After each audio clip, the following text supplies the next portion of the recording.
everybody, welcome back to Capricorn Radio. This is your host James, and I'm super delighted to have my returning friend and guest on the show today, Mr. Gerald R. Clark. And we're doing this series of podcasts on Gerald's work and research, focusing on seventh planet Mercury rising, his latest book, but of course it's also a continuation of his first book, The Anunnaki of Nibiru. And what a wonderful two books they are. There's such a body of knowledge in the two of them, and we're getting in a lot of background information into the book. And I know Gerald's putting a lot of effort into these shows, and there's a sense of duty there as well. And I do want to point that out. Of course, you can follow Gerald on his website, geraldclark77.com. You can read and see all about today's author if this is your first time tuning in, or you can check out the archive shows as well, either on Disclosure Nation, on YouTube, or you can catch them on Gerald Clark's channel on YouTube, or myself, Capricorn Radio. So without further ado, let's bring on today's guests. Hi Gerald, you're very welcome back to the show. Hi James, it's really terrific to be back again. Oh, here we go again, Gerald, another round. It's like we're stepping into the ring each time, Gerald. Yeah, and I know we both had to do a lot of preparation, and I think I'm ready if you are. Let's get ready to rumble! That's it, brother.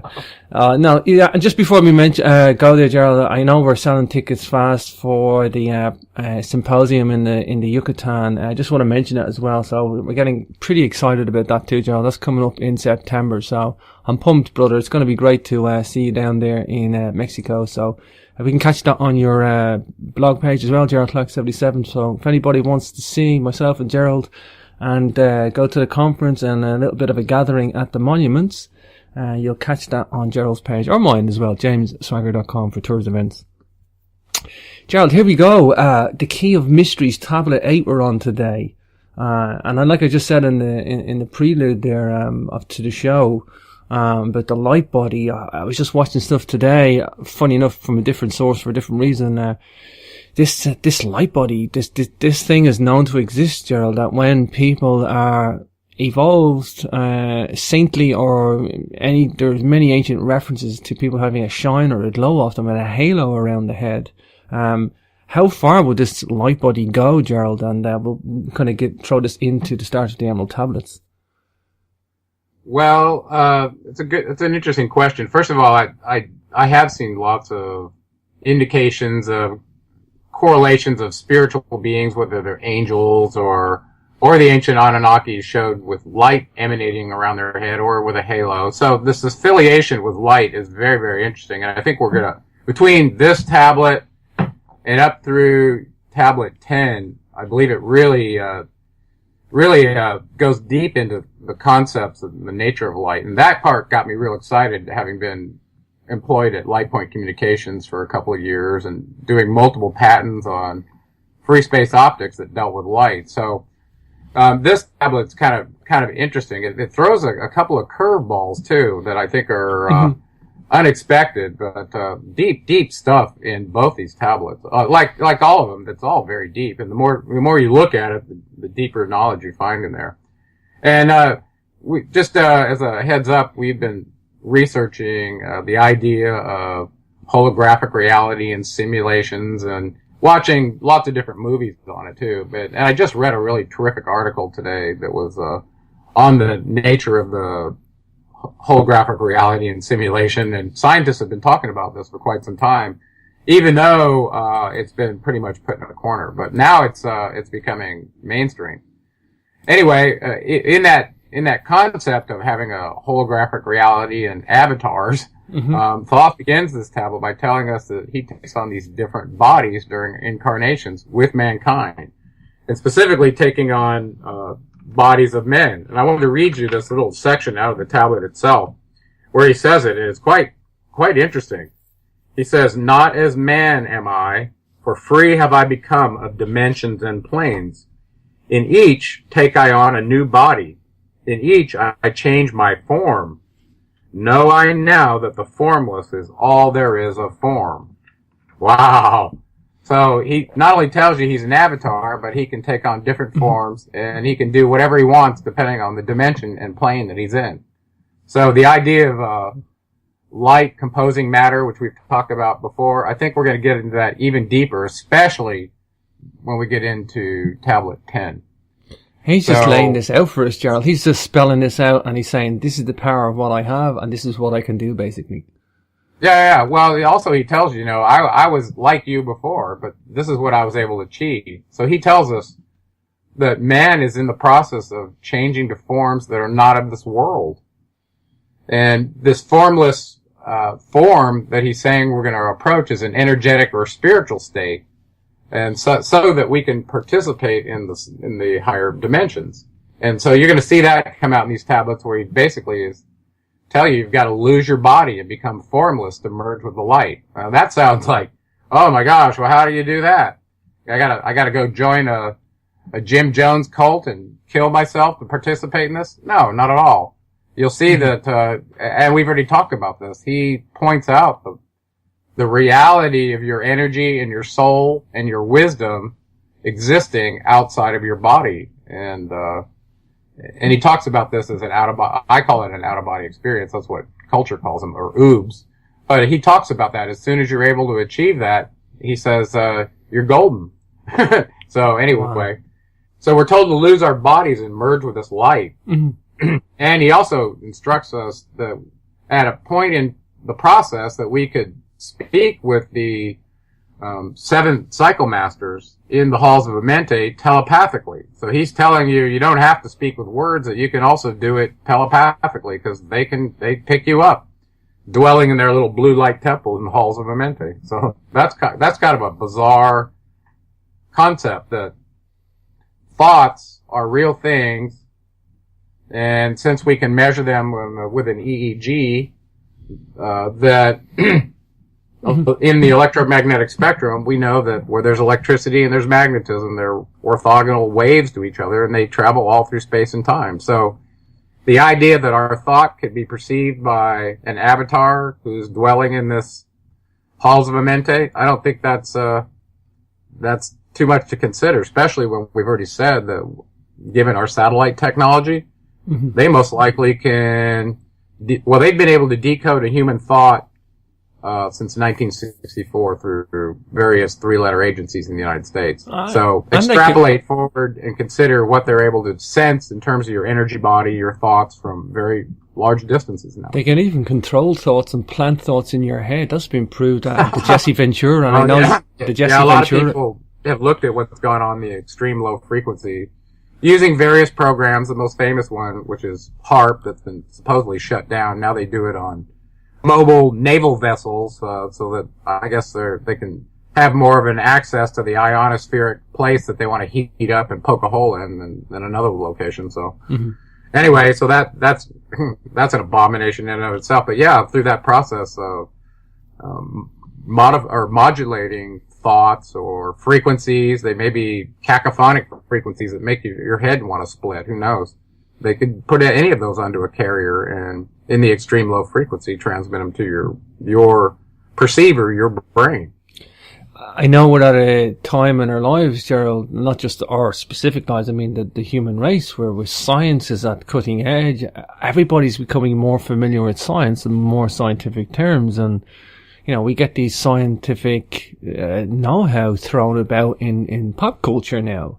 And we're at a time now where we can understand what's in these tablets, Gerald, because I think that's where we're at. I mean, 80 years ago, would we have understood the stuff? Probably not. I mean, well, yeah, that's the thing, and it was true of the Enuma Elish too. I mean, how could you understand that complex cosmogony unless you had the scientific perspective to know that it was A, possible, and B, that we could extrapolate forward and see that we could do some of those things now. Well, the same with this. A lot of the Western medical instruments are able to visualize your brain wave and also your energy in your brain as you're thinking a thought. Lots of different ways to visualize our energy. X-rays, for looking at teeth and bones, and lots of different wavelengths and frequencies can be used to affect the human body. Look how many people know about quantum physics, and I mean know about it to the extent of the properties and this holographic stuff going on. no, they can't do the math because it's extremely difficult even for the physicists.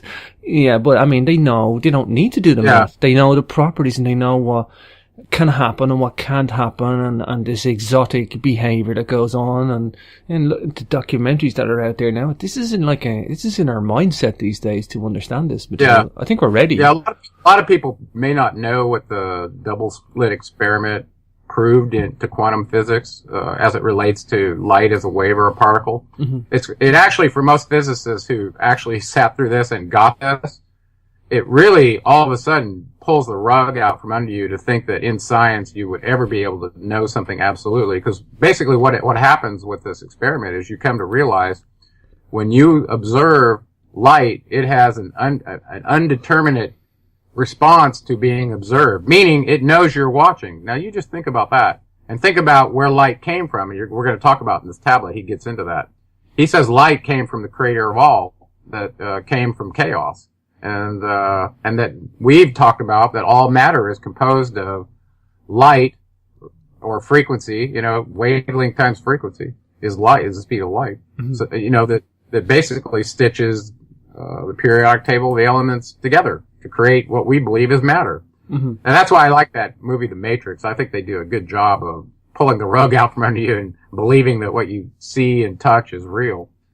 So, not everything was happy though. He brings up, kind of this disturbing affiliation with darkness that happened in the past on Atlantis. He said even before Atlantis, there were some Earthmen who were power hungry and sought to gain wisdom from a source that was not allowed, basically from some dark forces.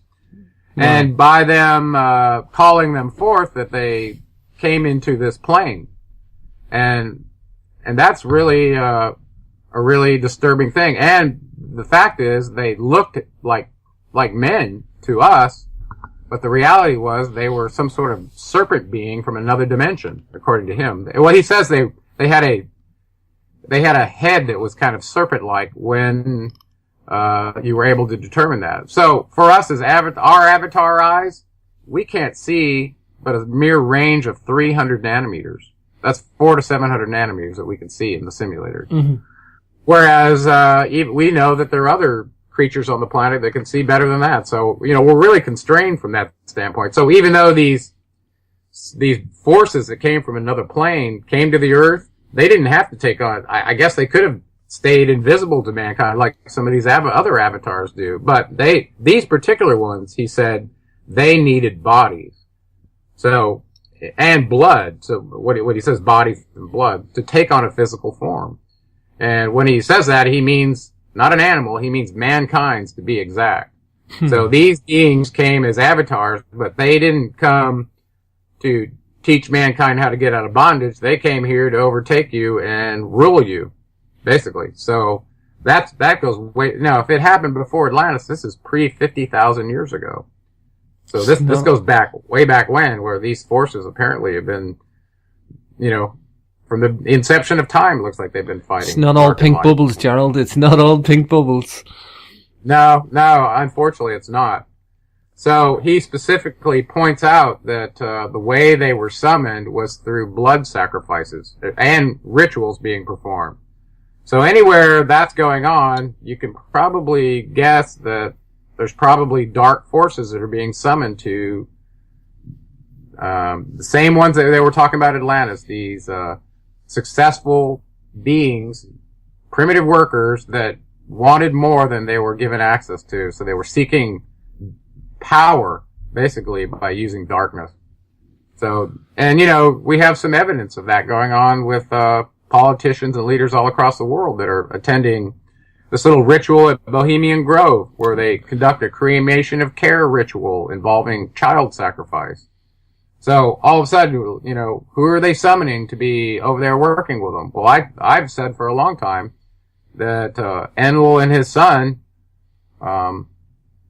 Zeus and Apollo, or Enlil and Ninurta, whichever name you want to call him. One's got the symbol of an eagle, and the one's a double eagle. And look and see where you see those symbols, and see if happy things are happening on behalf of those organizations. It's usually nothing but destruction. Isn't that a bizarre bizarre episode. I give you Libya, I give you Afghanistan, Iraq, Syria. I could go on and on and on. Look for the sign of the eagle. Okay. Isn't that Germany? Yeah. Isn't that a bizarre episode? The whole Bohemian Grove, isn't this? That Canaanite Isle god Molech. What's going on with that stuff, Gerald? Well, I think they're doing exactly what Thoth is saying here. Is they're summoning a dark entity that's very powerful. That's basically emboldening these beings who have given up their Earth suits to these serpent beings that are now controlling them. I really think, based on what we're seeing in politics and world conflict today, there's no cooperation. I mean, these are soulless beings. They definitely don't possess the human soul, as far as I'm concerned, in terms of empathy and compassion. I mean, it's just abominable what's going on in the world right now. We thought what was going on in the Holocaust in Germany was bad. It's just as bad now, if not worse. Wow. So, so anytime you see blood sacrifices or rituals going on, you probably don't want to join that organization. It's probably not happy because they've invited in forces, according to Thoth, that are very dark. And, so there's this idea that the Anunnaki were reptilian at some point. This came up. And it's because of some of the statues they had showing up in the Ubaid period from Eridu, I think. Well, all of a sudden now, you realize what he's written here. These beings have been around for a long time. And maybe these serpent-headed beings were the ones that they had encounters with long ago. Mm-hmm. And this is really frightening that they were actually hidden. They looked just like men. But he says that their glamour was lifted, and essentially they had a countenance that covered their real appearance with the face of a man. How they did that is not known to me. Somehow in their ability to form matter, they did that. Well, this is really frightening. And, Thoth states that the masters of light encountered these beings before and did battle with them. And they knew that there was a certain sound that could be made that would unmask their countenance and basically expose these dark force body snatchers that were here taking over all the high places among mankind. Well, Matt, look around the world right now. Do you not think that has already happened again? Do you remember that program? It would explain a lot of the behavior. Do you remember that program from the 80s called V for Victory? No. Did you see the one, They Live? No, I haven't seen that one either. There's one there. We had to put glasses on, and all of a sudden, I think you could see who the real being was. Instead of saying a word that unmasked their countenance, these glasses allowed you to see them. Oh wow! Well, this one they were all. Actually, I was goofing around, and I wasn't going to make much of this, but I was goofing around on the internet looking to see what this word was, because apparently, according to Thoth, they gave this word to mankind in order to use it to unmask the countenance of these sneaky forces that he said are going to come back. They come back. He said they thought they got rid of all of them, but some of them were hiding in places unknown to man in our plane. So they had gone interdimensional on them to get away. So, but he said they'll be back. And if you look, like I said, and I'm going to call one of them out right now. Look at the president of Ukraine that has violated the Minsk agreement over and over again. You tell me he's not overtaken by some entity that is just full of darkness. And you know who I'm talking about. I'm talking about Poroshenko. Mm-hmm. The idea of he's staging massive military right now, firing again on the Donetsk airport while they, for the second time, have signed a peace agreement, a truce in Minsk. He's the one doing it. Well, what kind of energy is in him that wants to further perpetuate that kind of destruction that those innocent people have experienced? Okay. Anyway, they're both at fault, but consistently, I've been watching him. This guy is full of darkness.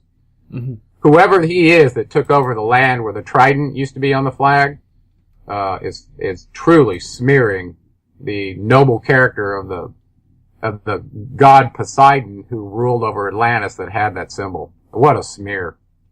Anyway, I'll get off that. I'll get off that platform. Let's go back to the Ubaid figurines, Gerald, because this is tangible. I know we spoke about them before, because the Dogon, like I said to you before, they're able to describe their progenitors, and they're exactly like the statues that occur in the Ubaid culture of Iraq. These 4,200 BC Ubaid figurines.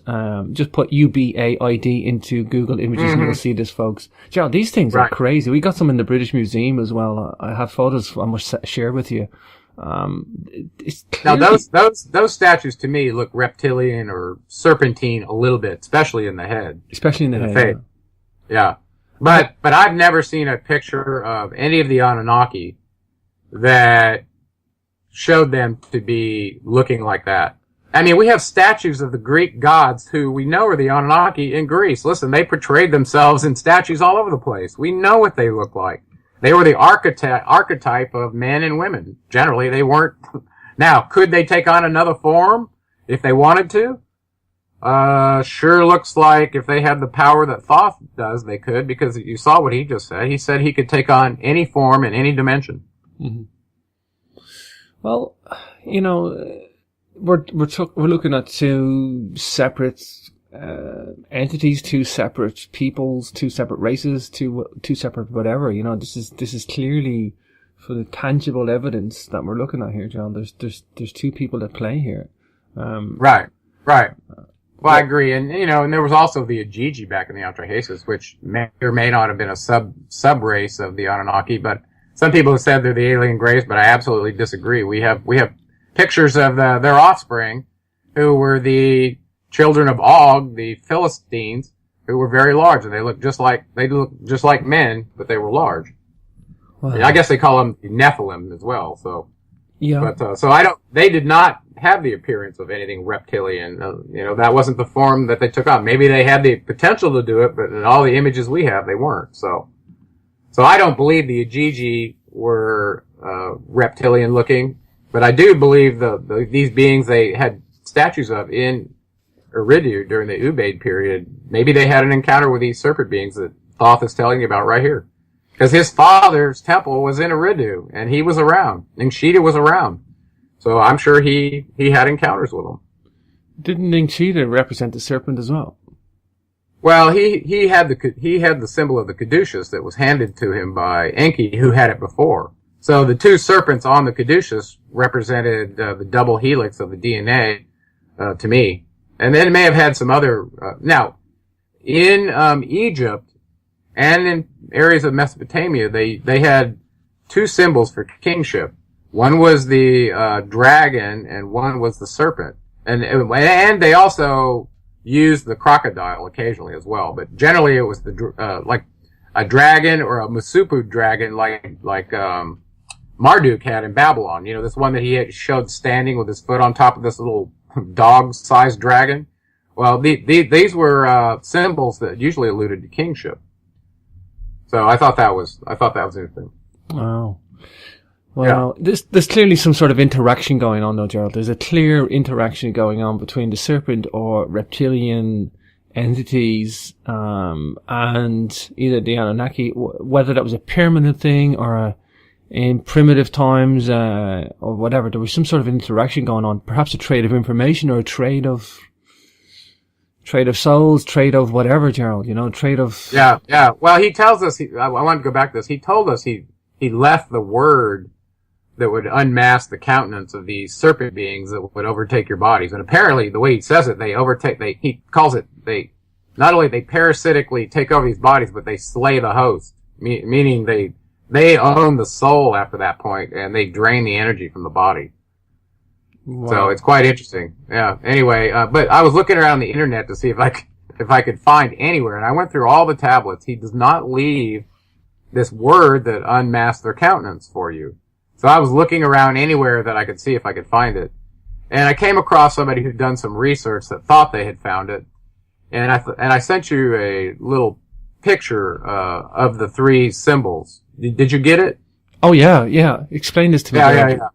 So anyway, I thought, well, if it's real, then it probably would have existed in Sumeria. So I'll see if I can, find any of the cuneiform symbols that had those sounds that make up this word. So what was the word?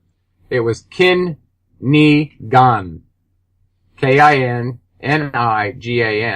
So I looked this up in cuneiform to see if I could find the words that made this work, and to see if I knew what the symbols meant. Because we knew functionally it was being used to unmask the countenance, right? So I looked up kin. It was 121A5 in hexadecimal code for that cuneiform symbol. It was 1224C for ni, and then 120F6 for gone. And I drew them for you too, so just so I can get some practice. I see that.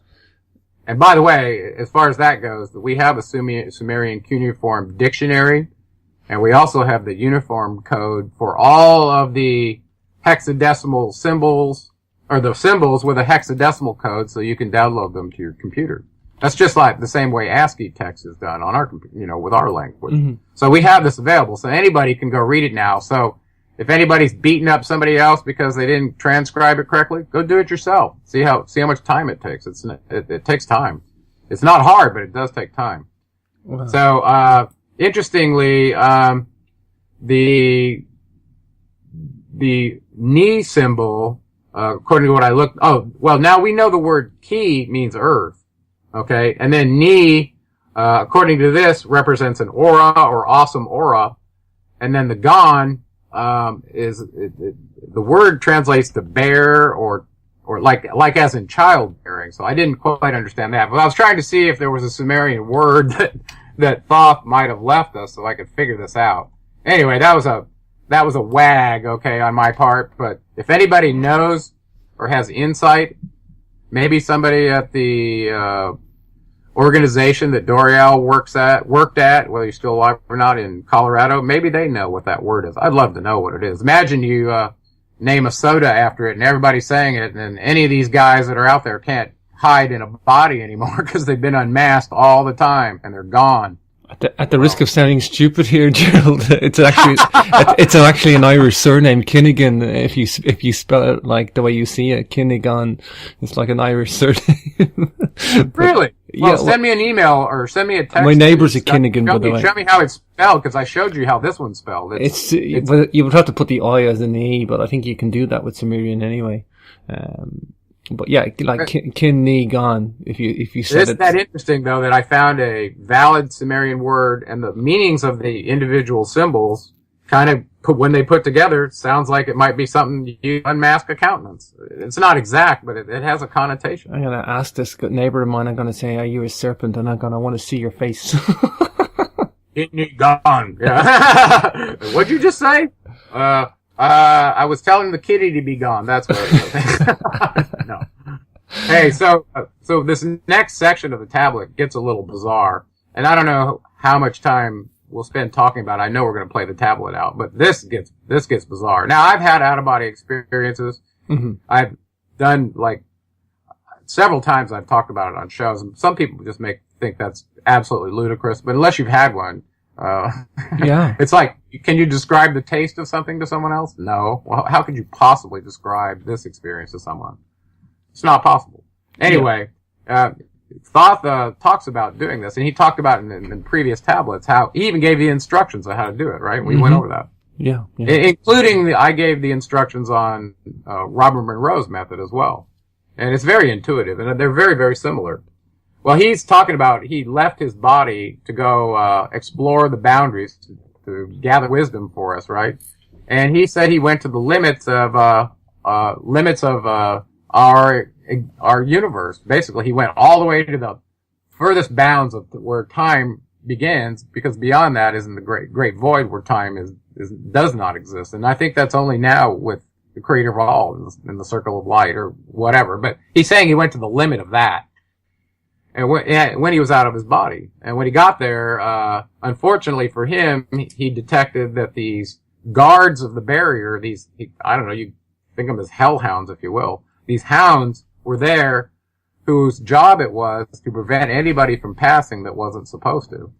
And he says they detected him, and he fled back to try to get away from him, and that he had to take circular dimensions, or dimensions that had a circular axis, a curved axis, versus those that had linear axis, because they couldn't follow a curved plane. But they could follow you in a plane that was linear, where they could travel in a straight line.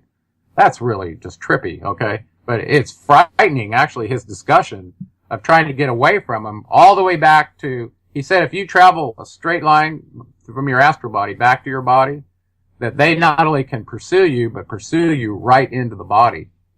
Just, what a severe warning. I mean, I mean, it's so severe, you're like, well, I'll never go to the limit. And that's his final word is, I'm telling you this for your own good.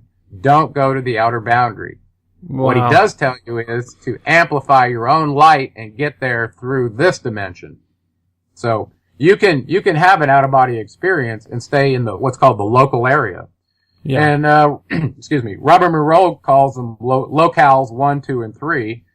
And I think they map directly to what science has shown us to be our Van Allen belts, because now we found out there are 3 of them. So these are these energetic electron fields, if you will, that your human energy body can go past, but it's problematic and you've got to know how to pass. So, it's an interesting concept that, Robert Monroe had these 3 locales discussed, and he had hundreds of out-of-body experiences where he wrote down every single one and started the Monroe Institute many, many years ago, and facilitates this experience for lots of people. So anybody wants to, go look up the Monroe Institute. I think it's really a great thing he did for humanity. Anyway, so the final ritual he goes through to get free has to do with standing in a circle, putting a cross in it, and then speaking some word to basically make sure that he's not still in his out-of-body state. I mean, this is really scary stuff. So my advice to people is work within the 3 bounds that we have, and when you do want to leave this dimension to go to a higher state, follow Thoth's advice, and he tells you that that's accessible through the Duat gate, and that you're also allowed to go into the halls of Amente in your out-of-body experience, and he actually encourages you to do that over and over. So if you make those your destinations, if you make the Duat gate your destination, then you better have memorized what the passage words are in these tablets to get through. Wow. And he tells you Cyrus is going to be there guarding it. So there's 2 dimensions there at the Duat, and once you get through that, he tells you one of your birthrights as a sun soul being, not in this tablet, in a previous one, is to actually take an entire 6 hours, go to Arulu when you're out of your body, and visit those who have made it and all your ancestors. That's pretty bizarre. But he's telling you, you have that opportunity to do that while you're still here in this 3rd dimension. It's incredible stuff. I love a bit the background information. If you would have read this stuff 80 years ago, you'd be like, unless there were people who had published about out-of-body, you'd think this is all just sheer nonsense. But, yeah, and this is the thing, like, I mean, and I love the background that we're getting into with the Monroe Institute, because when I checked that, I actually hadn't been aware of that until we did this, and that's what I love about the show, Gerald, is I get to explore these background material, and what a wealth of material the Monroe Institute has done. He's one of my heroes, actually, and probably because I read his book when I was 17, having been asked to do so by my humanities teacher that read about my OOB experience in my journal. And this was no big deal to me. I mean, it had been happening to me a lot since I left Arkansas. But this particular one got caught in a journal that was required for a class, and he read about it, and I had no idea what I was saying, really. I just knew what was happening to me, but I didn't know that it was called an OOB, an out-of-body experience. But anyway, so I read Robert Monroe's book, The Journeys Out of the Body, when I was 17, because it was so freeing for me to realize what was happening, because it actually was, sometimes it was frightening to me. But most of the times it was sheer pleasure. And it's one of those things that is so intense emotionally that it burns it in your memory. And when you think about the different experiences you had, it's like it just happened yesterday. It's not like an ordinary dream where you've probably forgotten about it, and, by the time you get to breakfast. It's so intense, and you're so aware, because you have your full consciousness and your awareness when you're out of your body. And for people who have experienced that, some people in near-death experiences come back and say, yeah, well, it's true. Well, if you've had an out-of-body experience, it can go on for a very long time, and you can repeat it many, many times. You actually get comfortable with yourself as the energy being that you are, and you start minimizing the importance of the body. It's just a vessel, and we get into that in this tablet where he tells you, forget about the body. It's nothing. The soul and your energy and your wisdom that goes with that are eternal, and you take those with you. So, anyway, so he gets back in his body after being scared by these hounds of the barrier, and then he gives us, kind of some, some final, words of encouragement to keep seeking the light. Now I want to, give you one experience I had when I was 17. And this particular one I may have done on radio, but I'd never talked about this in my life before until I got on radio and I realized that Thoth was talking about out-of-body experiences, and that I had to probably open my mouth and discuss what has happened in my path. Sure. And it had started happening to me when I was, 15 years old on the farm in Arkansas. I readily, over and over and over again, I would have these lucid dreams where I could stand on a fence post and turn into the wind and just take off flying, and I'd explore the local farm, the local town, and it was just over and over. And I had no idea that this was an out-of-body experience. And finally I started keeping a journal there once I realized after reading Robert Monroe's book how profound this was.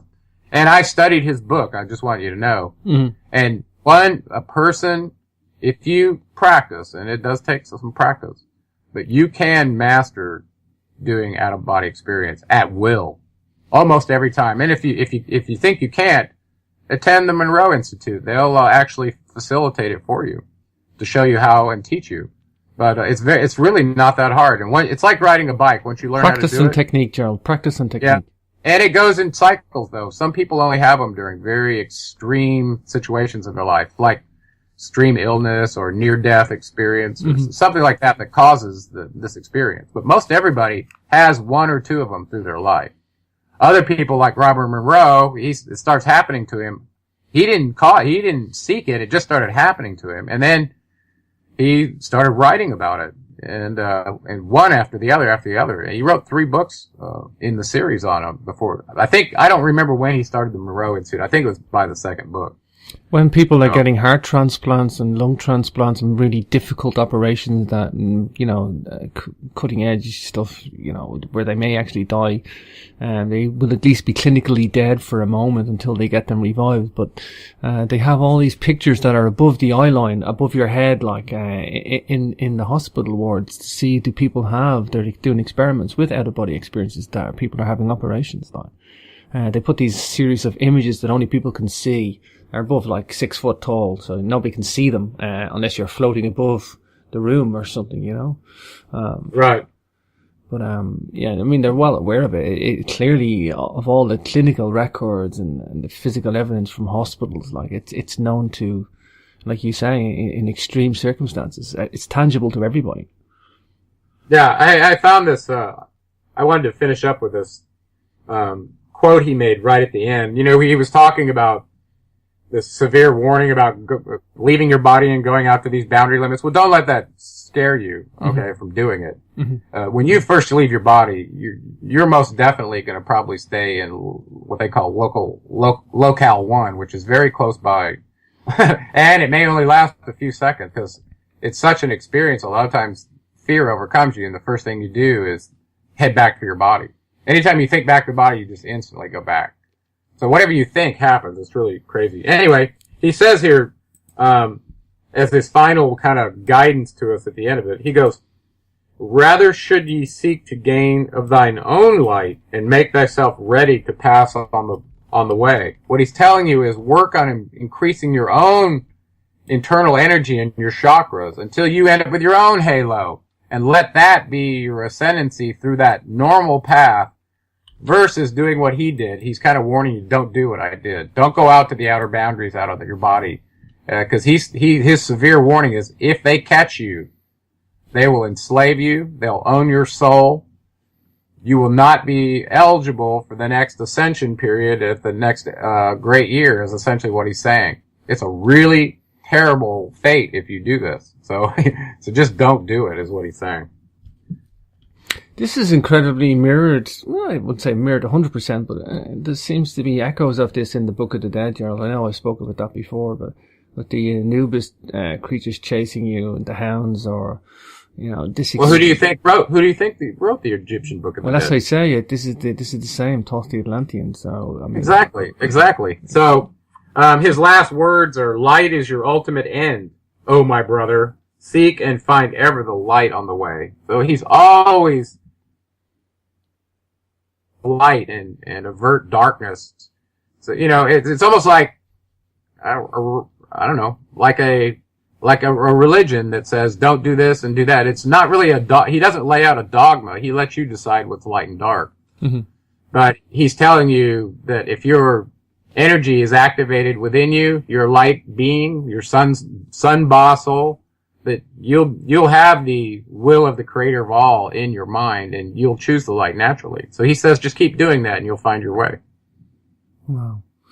And the reason I mentioned that Book of the Dead, Gerald, is these guys, people look at this stuff, and the amount of people look at this text, the Book of the Dead, is something like 40 feet long. It's a 40-foot long spell, and it's rolled on a papyrus. They rolled it up in a sheet and they put it in with the body, but there's a copy of it in the British Museum, and they have it all rolled out, and it's cut into boards, and they're a few feet long each, and it's all on the wall. And people walk past this stuff, Gerald, and they go, they just don't get it. They just think that these people were creating all this stuff, and these guys were navigating the realms, and they were doing this stuff and writing down their experiences and building up a picture of this different dimension, this different plane.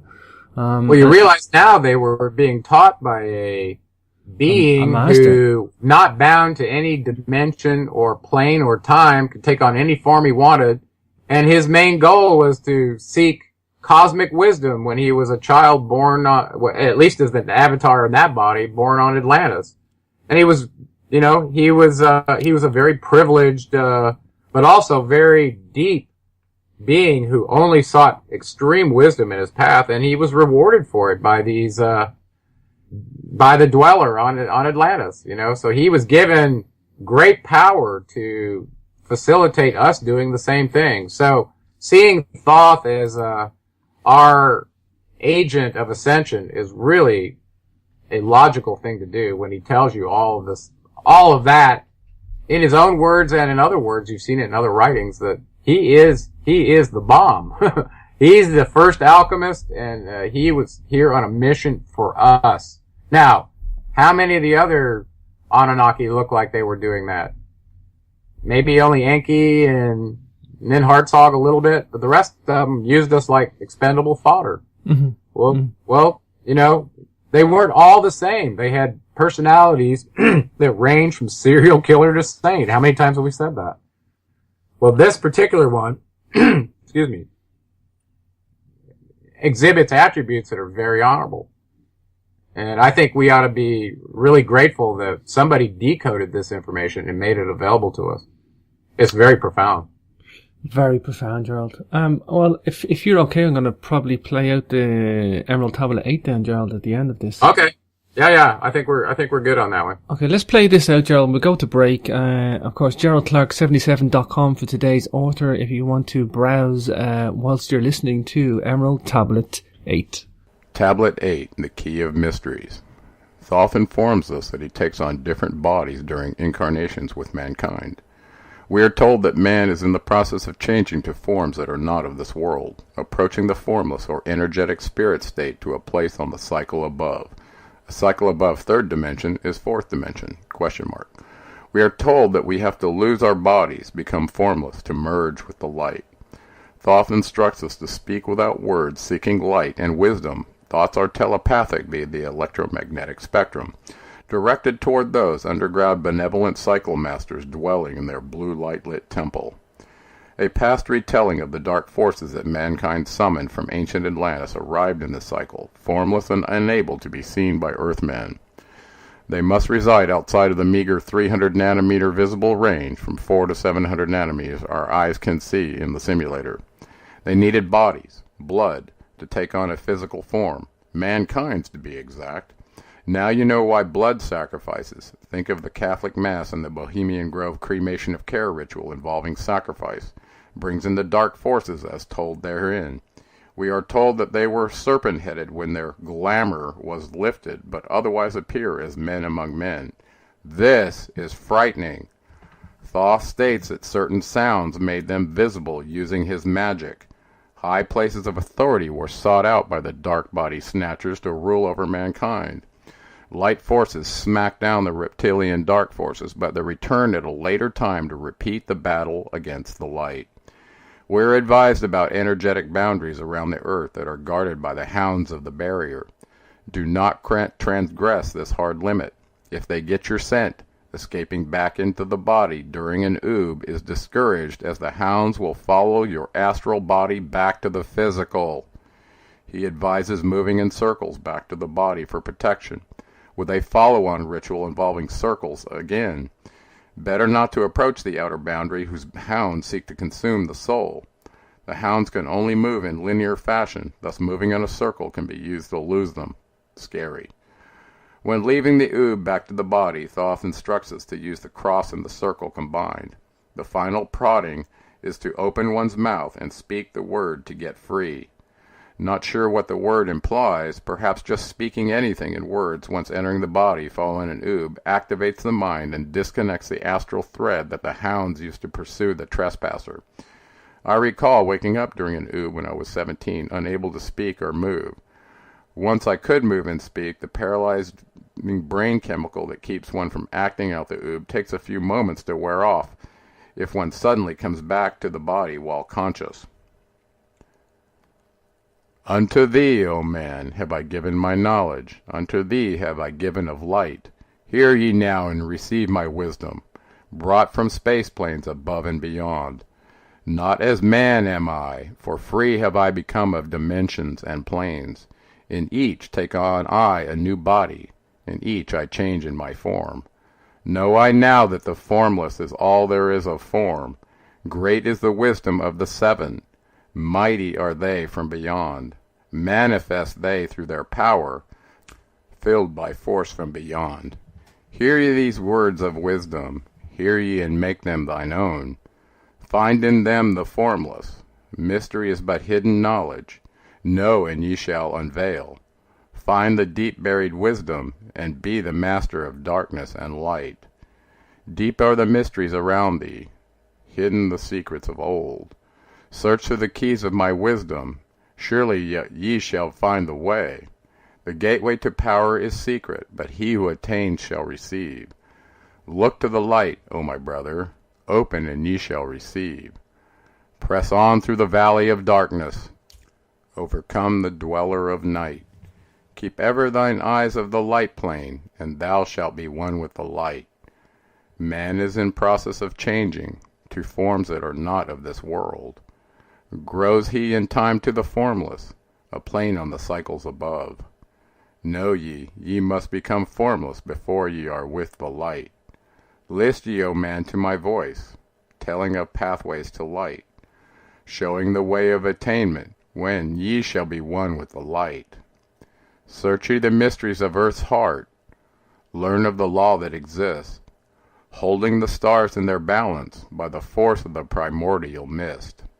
Seek ye the flame of earth's life, bathe in the glare of its flame. Follow the three-cornered pathway, until thou too art aflame. Speak thou in words without voice to those who dwell down below. Enter the blue-litten temple, and bathe in the fire of life. Know, O man, thou art complex, a being of earth and of fire. Let thy flame shine out brightly. Be thou only the fire. Wisdom is hidden in darkness, when lit by the flame of the soul. Find thou the wisdom, and be light-born, a son of the light without form. Seek thee ever more wisdom, find it in the heart of the flame.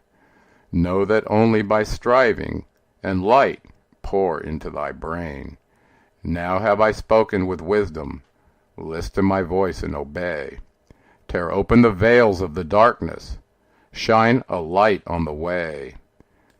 Speak I of ancient Atlantis, speak of the days of the kingdom of shadows, speak of the coming of the children of shadows. Out of the great deep were they called, by the wisdom of earthmen, called for the purpose of gaining great power. Far in the past, before Atlantis existed, Men there were who delved into darkness, using dark magic, calling up beings from the great deep below us. Forth they came into the cycle. Formless were they of another vibration, existing unseen by the children of earthmen. Only through blood could they have formed being. Only through man could they live in the world. In ages past were they conquered by masters, driven below to the place whence they came. But some there were who remained, hidden in spaces and plains unknown to man. Lived they in Atlantis as shadows, but at times they appeared among men. Aye, when the blood was offered, for they came to dwell among men. In the form of man they amongst us, but only to sight were they as our men. Serpent-headed, when the glamour was lifted, but appearing to man as men among men. Crept they into the councils, taking forms that were like unto men, slaying by their arts the chiefs of the kingdoms, taking their form, and ruling o'er man. Only by magic could they be discovered, only by sound could their faces be seen. Sought they from the kingdom of shadows to destroy man and rule in his place. But know ye the masters were mighty in magic, able to lift the veil from the face of the serpent, able to send him back to his place. Came they to man, and taught him the secret, the word that only a man can pronounce. Swift then they lifted the veil from the serpent, and cast him forth from the place among men. Yet beware, the serpent still liveth in a place that is open at times to the world. Unseen they walk among thee, in places where the rites have been said. Again, as time passes onward, shall they take the semblance of men. Called may they be by the Master, who knows the white or the black, but only the white Master may control and bind them while in the flesh.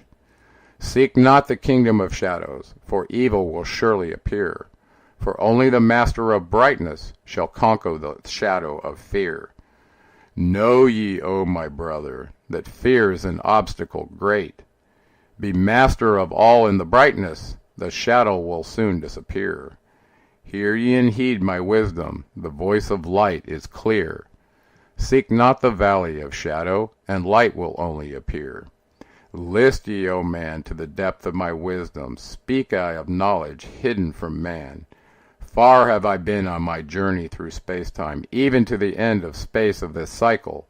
I glimpsed the hounds of the barrier, lying in wait for he who would pass them. In that space where time exists not, faintly I sense the guardians of the cycles. Move they only through angles, free are they not of the curved dimensions. Strange and terrible are the hounds of the barrier, followed by thy conscience to the limits of space. Think not to escape by entering your body, for follow they fast the soul through angles. Only the circle will give ye protection, save from the claws of the dwellers in angles. Once in a time past I approached the great barrier, and saw on the shores where time exists not, the formless forms of the hounds of the barrier. Aye, hiding in the midst beyond time I found them, and they, scenting me afar off, raised themselves and gave the great bell cry that could be heard from cycle to cycle, and moved through space toward my soul. Then I fled fast before them, back from time's unthinkable end, but ever after me they pursued, moving in strange angles not known to man. I, on the gray shores of time's space end, found I the hounds of the barrier, ravening for the soul who had tempted thee beyond. Fled I through circles back to my body, fled and fast after me they followed. I, after me the devourers followed, seeking through angles to devour my soul. Aye, know ye, man, that the soul who dares the barrier may be held in bondage by the hounds from beyond time, held till this cycle is completed and left behind when the consciousness leaves.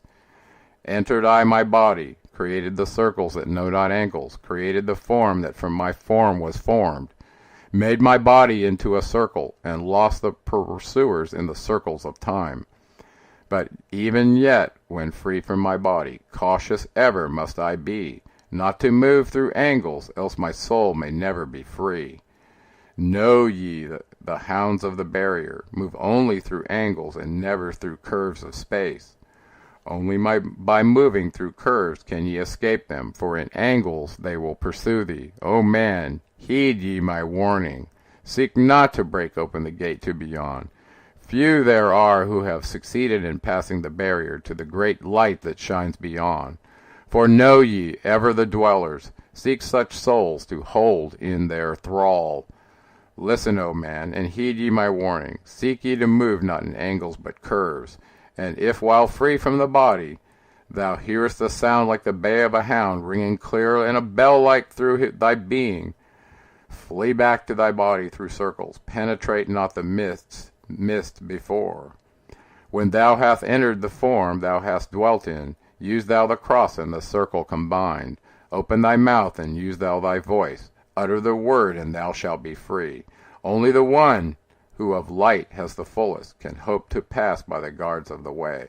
And then must he move through strange curves and angles that are formed in direction not known to man. List ye, O man, and heed ye my warning. Attempt not to pass the guards on the way.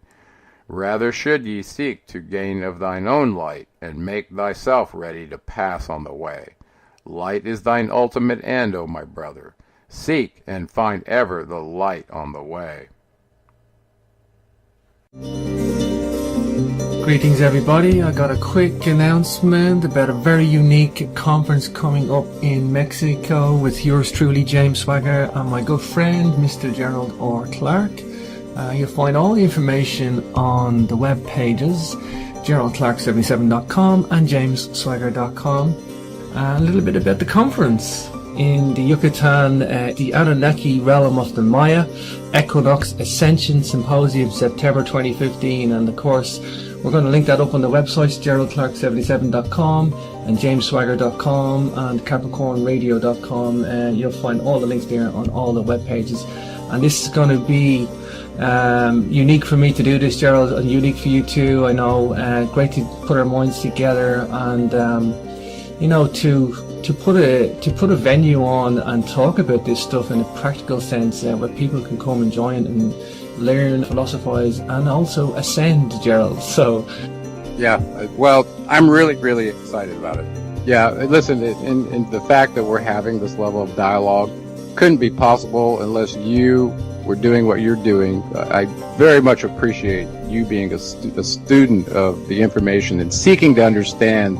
Well, understanding is the key to everything I do, Gerald. All the philosophy I look at and all the research that I do, it's all for understanding. Of course, coming across your two books, The Anunnaki of Nibiru and the most recent seventh planet, Mercury rising, it ties so many things together for me. Of course, I'm going to be speaking at the conference myself. I'm going to be on site. I'm going to be doing a little bit of the tour as well. What I'm going to speak about is the global megalithic culture. Archaeoastronomy, I'll focus on the Maya. Archaeoacoustics, I'll also focus on the Maya. Altered states, ancient cultures and awareness. Sacred science and geometry, and entheogens versus acoustics in altered states. Processional numbers and numerology. Megalithic sexadecimal codex and Sumerian sexadecimal number system. Again, the Anunnaki realm of the Maya, Equinox Ascension Symposium. That's going to happen in September 2015 on the equinox, obviously, finishing on the equinox event at the Pyramid of Kukulkan in Chichen Itza. Of course, we're going to tie in your Anunnaki Nibiru connection with Quetzalcoatl, Chichen Itza, the long count calendar with Egyptian origins, Ascension Temple, the Emerald Tablet connection to the Mexico's pyramids that we talked about on the show, holographic state of reality, presenting models for that, keys to breaking the illusion of matter, the Tolkien calendar, again what we talked about in galactic timing. It's going to be super fascinating presentation, Gerald, on your part. I can't wait for. Yeah, the people that are coming will have their own private entrance gate to go right to the temple. So there'll be some hands-on stuff to go and experience it for yourself, not just be looky-loo. You know, we're gonna tie in the deep knowledge of our history with part of it that's spilled over there. And listen, I've started getting issues about who are the gods in the Viking in this culture, and I'm starting to do that because this is true for everyone around the world. So yeah, the Mayans are going to wake up to find out that Quetzalcoatl mankind's consciousness coach and the author of the Emerald Tablets, and that's a profound thing to realize.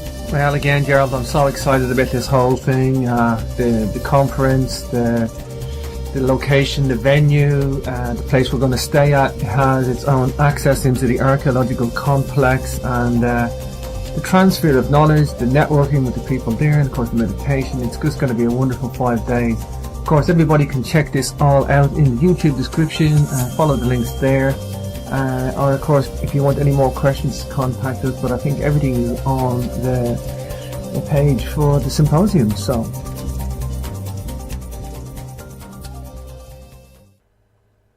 hi everybody, welcome back to Capricorn Radio. This is your host James, and we are talking to today's author Gerald R. Clark, and he is the author of 7 Planet Mercury Rising, and that's the book that we're talking about today in this series of podcasts that we're doing. Really enjoying it, as I say in all the podcast shows that we're doing on this book. I find this very valuable information, and of course you can catch it the previous shows on capricornradio.com. You'll take the links there to YouTube, and also you can go to capricornmembers.com, sign up for the MP3s as well. But for now, let's get our guest back on the line. Gerald, are you back with me? Yeah, brother, I'm here. How do you hear me? Oh, good, Gerald. Good to have you back. And here we are for Emerald Tablet number 9, the Key of Freedom of Space. Oh, Gerald, there's a title if ever there was one. I know. Well, this one ties in pretty well with the last one. Yeah. He starts out the tablet reminding us that as a species, that he tells us we're the ultimate of all things, but have forgotten our heritage. And because of that, and, the mentioning of these beings that were called forth from another dimension that have enslaved mankind with their darkness, well, he said we were forced into bondage by them. And a lot of us, our souls have been fettered by their chains of darkness. So he sees us completely enslaved. And, back when he said they decided to intercede on our behalf, this is why. This is a lot of the reason why, is because we've been unfairly deceived by entities that are much smarter than we are, that can take on various forms, and we're easily fooled anyway. So that's a crazy way to start this tablet, but that's how we start. I know. It's ironic. I had a show yesterday about mind wars and mind control, Gerald, and we kind of led to the conclusion that there's a severe percentage of a high percentage of the population that is just open to mind control on this planet, and open to deception. Well, yeah, I mean, there's so many different ways to influence the mind, and the powers that be and these dark forces have been around for so long.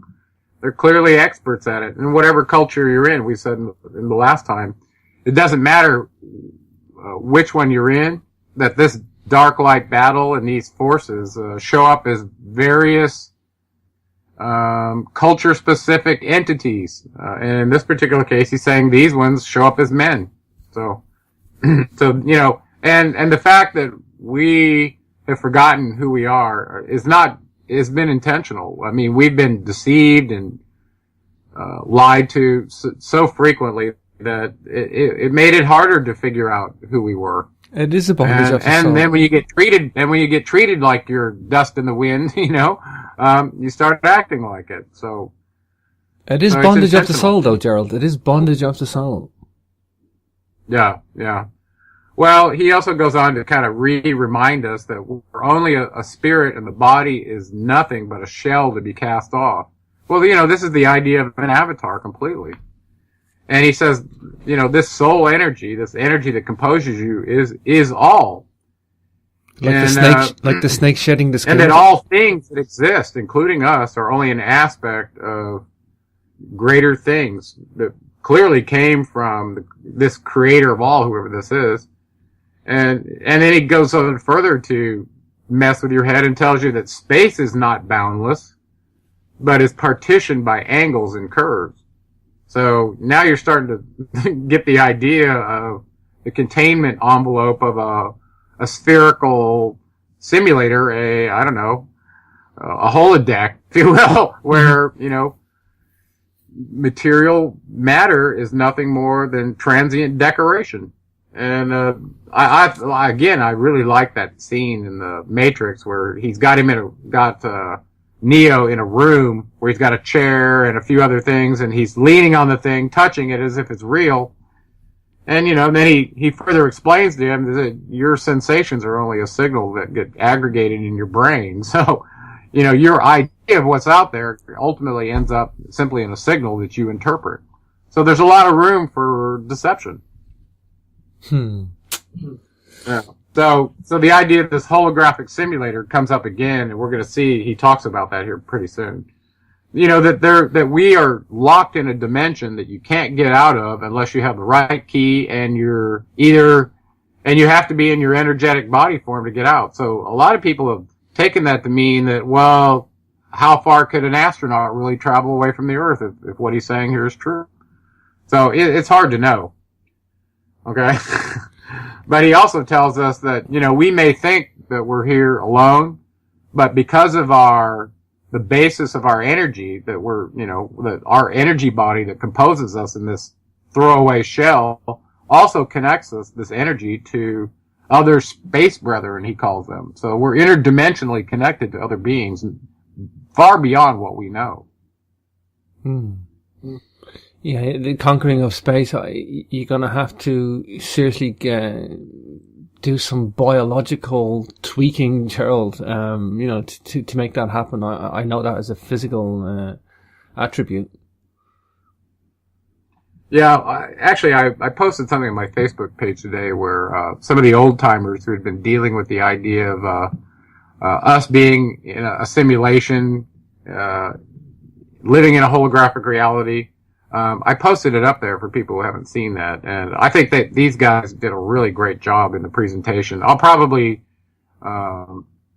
discuss it more, but given the amount of stuff we have to cover here, I don't think I can do it justice. But we will talk a little bit about the models. Mm-hmm. So we talked about a holographic model that he gives us, okay?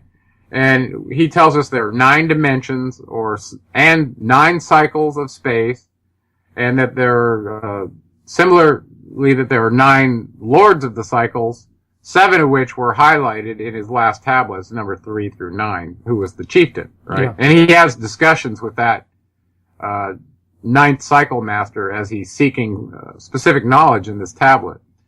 And so the idea of 9 parallel dimensions really brings up some interesting theories, because now if you go back to string theory, in my book, I showed where these latest researchers had concluded there were 9 dimensions and 1 additional dimension of time. Well, that's exactly what Thoth tells you in this tablet through this one and number 10.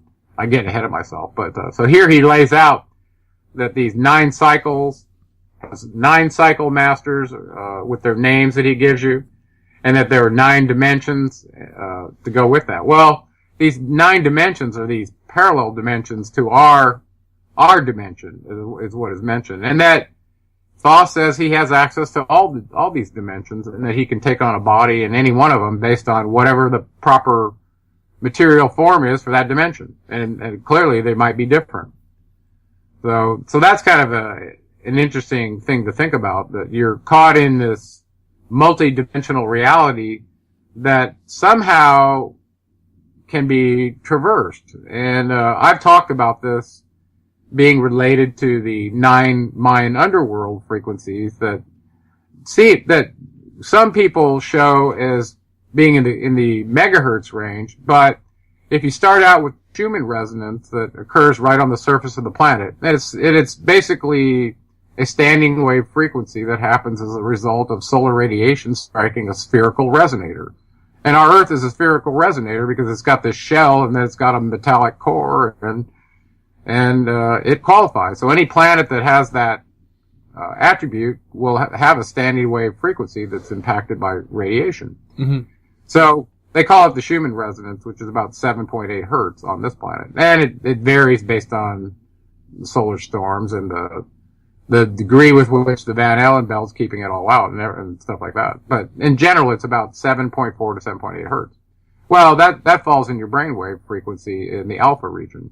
So by analogy, I was writing on my blog that these other 9 underworld frequencies could be computed just as easily as the one that computes the Schumann resonance, which is simply calculated by the speed of light divided by the circumference of the Earth. So if you take smaller circumferences moving inward toward the core of the Earth, you could probably come up with whatever these 9 frequencies were that seem to be tied to the evolution of consciousness, which I find very, very interesting that they had put this in their Tzolk'in calendar. So now all of a sudden you realize there's 9 dimensions that go with these 9 underworld frequencies. Is that coincidence? I don't think so, since Quetzalcoatl, we said, was Thoth, who invented that calendar. All 3 of them. So I think what he's telling you is that the brain waves from the ELF that fall into our brainwave state, there could be 9 of them that allow you, if you knew how to set your brainwave frequency, apparently you could focus on that and travel to these other parallel dimensions. Now, it doesn't seem that we have access to the 14 lower dimensions, but he does tell you that these 9 parallel ones that coincide with these cycle masters, and they control your chakras. So it's all very interconnected from this model standpoint, and the fact that it agrees with string theory now that they've correlated it with I believe they did a mathematical correlation between quantum theory and string theory. Mm-hmm.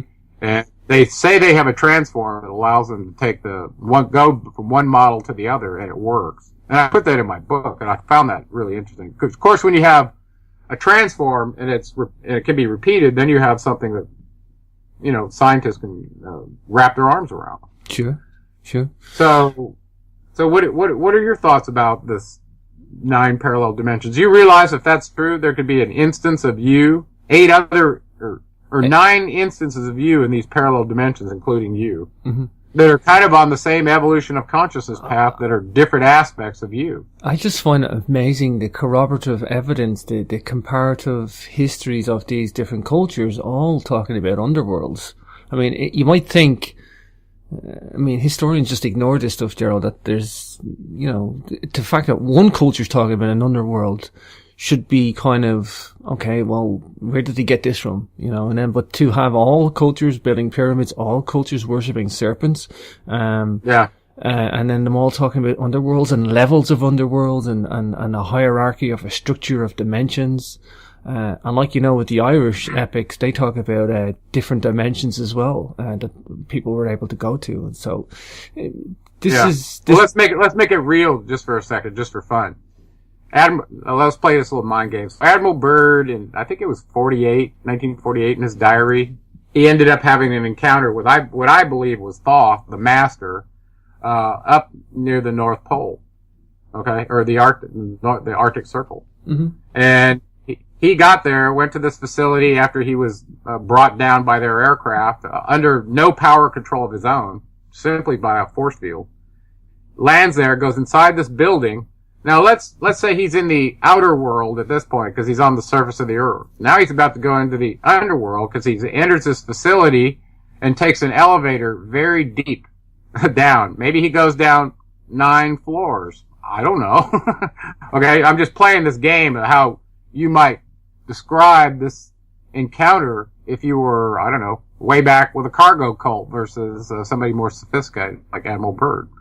Well, you just went into the underworld, and now you went into lower dimensions, right? You took an elevator down to lower dimensions. There might be cities on each floor, okay, that are just made out of the most precious jewels. You have no idea. So, is this they wouldn't call it a cave, but if there was civilization down there, they might call it a whole world. So just using the terms that they used. Okay, now try this on. We have underground facilities all over the United States, and most big industrialized nations do as well. Are those underworlds? If they got multiple floors, there's multi-dimensional access. If each one is accessed only with some special way, it's a matter of interpretation. But I think they were specifically talking about in the Mayan calendar. I think they were talking about frequencies and dimensional access. But, it could be interpreted various ways. It's amazing. I know the Admiral Byrd story. You actually covered it a couple of times. I never thought about it like that. I don't know whether he went to a physical place or a dimensional place, or I'm open to any of it. I know he definitely. Well, that's a good question you bring up. If you go and you are going to have an encounter at some location with a extra dimensional being, if that extra dimensional being can take on the form of a body in your plane so that you can have an encounter with them, then who's to say, right? Who's to say that they're coming from their dimension? Or in Thoth's case, you realize in this very tablet, they ask him to come out of his body, and we're getting ahead of ourselves, and have an encounter with him because he's seeking to understand the definition of what the word is. He's looking for this ultimate meaning, okay? And I'm skipping forward a couple points on here. I'm down at number 9, just so you know. And we probably don't want to go there yet, but we got it. But he was seeking this, okay? And I probably should go back where I was. I lost my train of thought by jumping forward like that. Here's another one, Gerald, and from the Irish epics that these guys had the power to be invisible, but I like to think of it that they were manifesting themselves here, and then they just get... Okay, yeah. I remember what it was now. So, in that account, the 9th Cycle Master, number 9, asked him to come out of his body and come into the light. And when he did that, then he started teaching him about what he was seeking and this knowledge about the word, okay, and what it meant. So it's really an interesting, almost like a puzzle when he finally gives him the answer. And I had to think about it for a long time, actually. But I guess we're ready to go over to that. So, most traditions only account for 7 chakras, and I equated these 9 frequencies to brainwave frequencies because we only had 7 chakras. But apparently, there's traditions that treat your nerve ganglia all the way up to having 13 of them. Yeah. Okay. So, but it was pretty telling for me to see that there were 9 cycle masters, but only 7 of them allocated to us because it was related to our quantized energy at our chakras. So that's why I used the model with 7. Well, the light frequency as well, the 7 bands of colors. Yeah, so, the idea that these cycle masters would somehow have control over either wavelength or frequency, either one that's used in my equation 5A to control your access to higher consciousness. And really that's what we're talking about here. Because if you had an expanded consciousness, perhaps you would know how to go to the brainwave frequency and do this dimensional travel like he's talking. Well, without getting too complicated, in the out-of-body training from Robert Monroe, he tells you, how to go to locale 1, 2, and 3. Thoth tells you how to access different dimensions. And this is where tablet 10 gets so interesting to me, when I did that analysis. So, We'll get to that, but he does say that if you want to participate in what he was able to achieve in his incarnation, that only those that are seeking or will ever hope to get free. So, what does he mean by that? Seeking what? What is it? What qualifies as seeking? And back in the earlier tablets, he tells you it's seeking wisdom. Because he tells you the wisdom that you seek goes with you. It's eternal with your soul. That's a philosophy I try to teach people in a basic everyday sense too, Gerald, where, people want to have all the answers logically figured out sometimes before they ever do anything. And I said to people, sometimes you just need to seek or start your journey and be on the path of seeking, because the answers come while you're on the journey, while you're on the path, while you're halfway down the process. You don't need to know the final destination sometimes. And for example, that's where it gets kind of interesting here, because he talks about this pathway to wisdom is hidden, it's occluded, and it's only revealed essentially with a little help for those that they detect are seeking. So you got to have faith, like you said. Yeah. You got to step out and do the seeking, And if you're seeking the light, like he says, then you'll be guided by forces that you don't even know about to get you to the answer. So this is where you have to meet the prerequisites and take some action for this magic to start happening in your life. And faith is free as well, Gerald. It doesn't cost anything. It's not an expensive commodity. But it's difficult to teach that to somebody, just to go and have a bit of faith sometimes that something might just happen. The thing you're looking for might just present itself. Well, I know. Well, the thing is, excuse me, for most of us, one of our greatest fears is the fear of being duped. Yeah. Being tricked. It's really an interesting thing. So we'll avoid a lot of possibilities if we think there's anything in there that we might be getting duped into, I don't know, like Scientology, joining a cult or joining some organization that's going to think they have say over your ability to produce children or do this or do that. Sure. It's kind of crazy. So anyway, he says only one that's seeking may ever hope to get free. So I asked, people ask themselves, well, what qualifies as seeking then? Yeah. Seeking doesn't happen from the stands. Seeking happens in the arena. And I hope I don't have to say anything more about it than that. You got to get off your whatever is keeping you feeling safe and secure, and you're going to have to face whatever you're afraid of to be in the arena and be seeking. Even if that arena is a Colosseum, when you're getting with the Roman Colosseum. Yeah. Well, and also seeking to me is not just intellectualizing. Yeah. For me to experience higher energy, that means I really want to feel it. Okay? And be transformed by it. If I'm not having if you're not having a wings of Hermes experience energetically, keep working at it. Because it's possible, and they tell you that's possible. Okay? Now, in the next section, or the next point, he talks about the flame being the source of all things. And that it contains all things in potentiality. And this is where I wanted to go back to the double slit experiment with you. Oh, nice. Light comes from the creator of all, which he tells you in here in the next couple of points, okay? Well, when he says that light was used to create all matter, remember we talked about a box in this holographic model that was attributed to the creator of all, who has the law of matter. And we just said that light creates all matter, and that light is of the creator of all. So when he talks about this flame, he's talking about this energy that includes light. Now, in this double slit experiment, when they were firing these electrons through these slits, when they decided to fire them one at a time, without a camera or without an imaging device on a receiver to detect the electrons, they would still go through both the slits and make the wave pattern.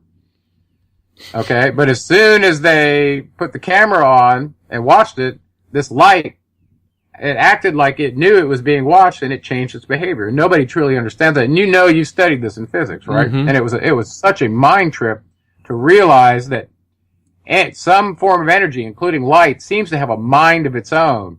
Sure. A mind of its own that is coincident with the most unmanifested energy that can create all matter.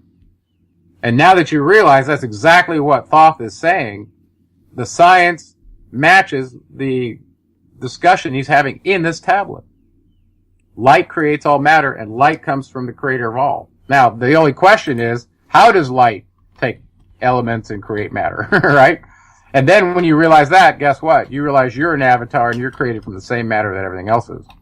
So light, you are created from light.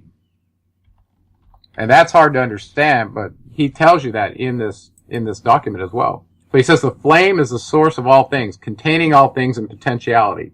And what I hear that saying is light, the flame, is the most unmanifested form of matter, at least as it pertains to creating matter. Now, all these other particles that are being broken apart in CERN, they maybe have different aspects, but only the component of light was the level that he went to and didn't break down into the particle zoo. Okay, so, there are aspects of light that we still don't understand, including, action at a distance of paired electrons, having a paired state of electrons and they're sharing their polarization state. Well, you change the polarization of one of them if you separate them.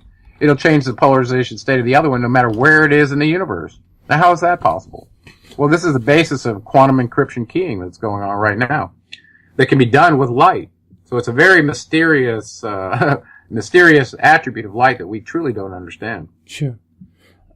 There's like about 5 main components to quantum physics, but the double slit experiment is the one that really bakes everybody's noodle. It's a real noodle baker, there's... But now all of a sudden this is where physics, becomes a religion, because at this point you realize that only the creator of all, or whoever created light, would have had the ability to give light the attribute to know that it was being detected.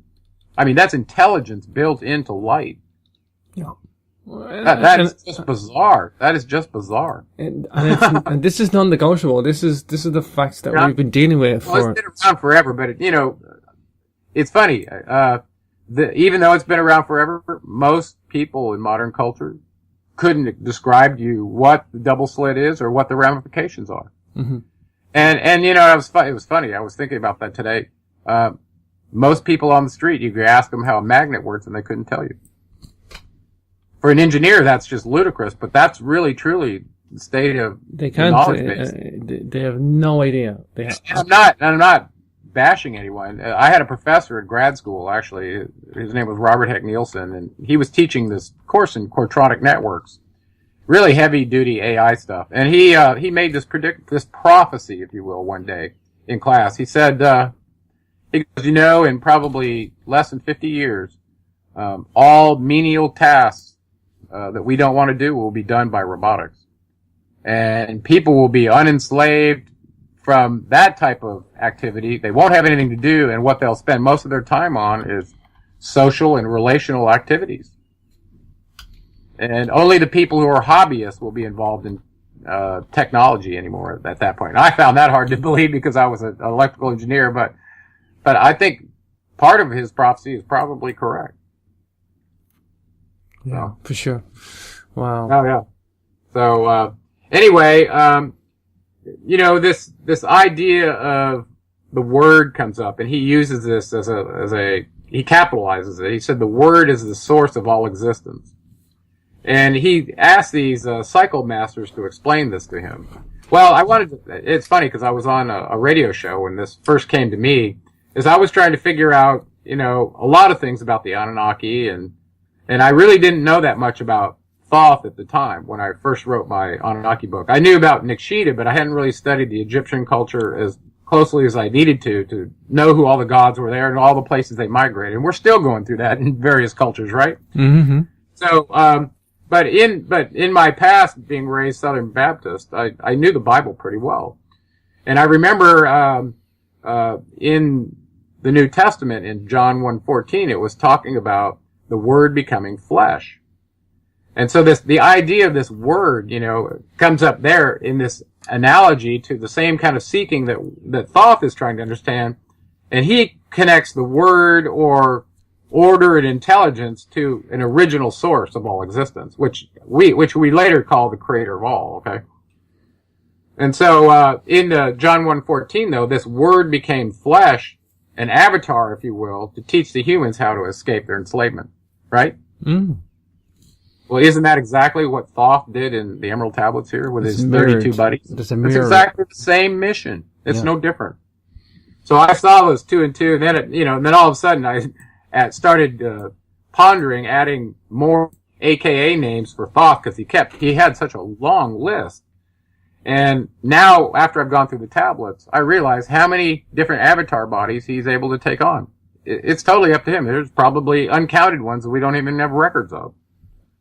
So, lots of different names for it. Nikshita, Thoth, Hermes, Mercury, Melchizedek, Jesus, Buddha. You go on and on and on. This is going to be just like slipping into a suit. Spiritual teachers to many different cultures. This avatar business and this bodies and souls, this is just like slipping into a suit for these guys, Gerald. Well, imagine how hard it is to keep track of a genealogy table if, well, he was born to this one, but now he's occupied by that one, but it only went on for 30 years, and then he left him, and now he's himself again. I mean, it's just like, okay. There's the blood and the spirit, and sometimes they're not the same. Mm. Perhaps that's why we have all these different genealogy tables that are matching up or some way comparative. We have the god of the underworld in Ireland, the god of the underworld in Samaria, the god of the underworld in Mexico. We have these same titles or same roles being played, and we identify. Yeah. Hey, you brought that up earlier today, and I had a thought. Do you remember, in the Bible, Jesus goes to hell and navigates it, and he's untouched, right? And he comes out. He's able to go to the underworld and come out, right? Well, guess who does that in the Emerald Tablets? Who brokers for souls in either the underworld, either in he calls it the prison of the Dark Lord of Arulu, who has the underworld dark, but he also mitigates in this underworld area for light beings to reallocate when they are reincarnated too. So he's like this energetic soul manager. Well, so now all of a sudden you see Thoth doing it and you see Jesus doing it as well. So I'm telling you, I've multiple times said I believe they were the same entity, even though I think he had different names. And after reading the Nag Hammadi Gospels and realizing what they believed about Gnosticism, this is exactly what Thoth is teaching. Going inside, finding your energy. The world of matter is an illusion and generally evil. And there's a way out of ascension by leaving your current state and evolving to a light state. So that's apparently where we're all going according to these cycle masters. We're all evolving to a different state, which it was told at the beginning of the tablet. This is ultimate immortality, Gerald. Well, we're immortal spirits. If we claim our birthright as a sun soul spirit with this Ba energy that's been put into us by Enki, he tells us he did that, then, we are immortal. It's just, what plane of existence are we going to land in? And apparently, depending on which one you're in, you can choose to take on a body and be in that plane or not take on a body. And some of these beings, like the 7 cycle masters, they said they came from a place where they never had form. So, so the idea of existing as an energy without a body is something you've got to start wrapping your head around, because that's the reality. Wow. And if you've had an out-of-body experience, that's not even a question for you. You know that's true. And I'm sure millions of people have. And, when that happens to you, your idea of life after death is not such a mystery anymore. You're not looking for mediums and things to see if somebody can communicate with you to see if it's real. You already know it's real. And the Egyptians knew it was real too. Look at the rituals they went through to prepare themselves for that transition. They spent their whole lives preparing for the transition to something out of this illusion of Ka into what's real, which is their eternal path back to their ancient home with their ancestors. And by the way, Thoth tells us who some of those ancestors are back on Arulu. Isis is there. He mentions several others. Okay, Osiris he mentions. So these old Egyptian gods, guess what? They're the ones that are back on this place that he says we're bound for. Wow.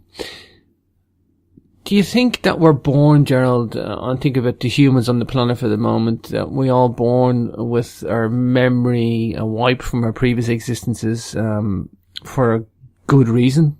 Is it just... I do, actually. I think it has to do with making sure that everybody starts at an even playing field. Because imagine somebody shows up and has their full consciousness and can get out real easily. Well, maybe that does happen that we don't know about. But for the most part, unless you go through the process he tells you to preserve your consciousness, I think it's part of being back in the enslavement. Everybody ends up at the same level of darkness and has to find a way out of it. They even tell you that the first cycle master, that's his job, Untanos. So I think everybody starts out that place. You tell me in your childhood you didn't get drugged through the mud. Oh, yeah.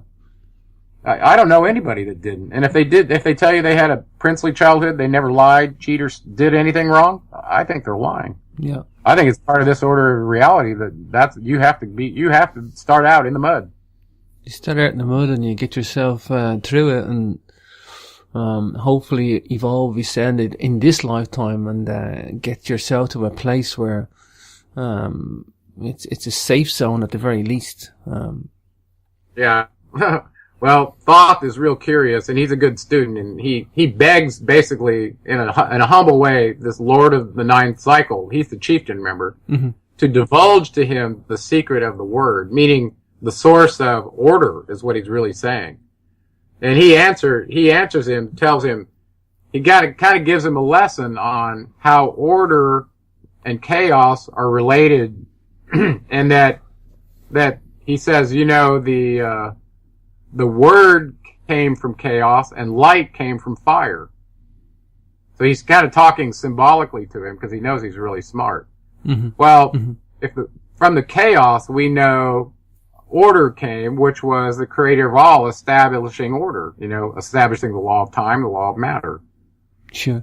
Well, then he further says, and also, light came from that fire, so he tells you that the word, the archetype, the true template of life came from this intelligence encoded as the word, and essentially points him back to the creator of all.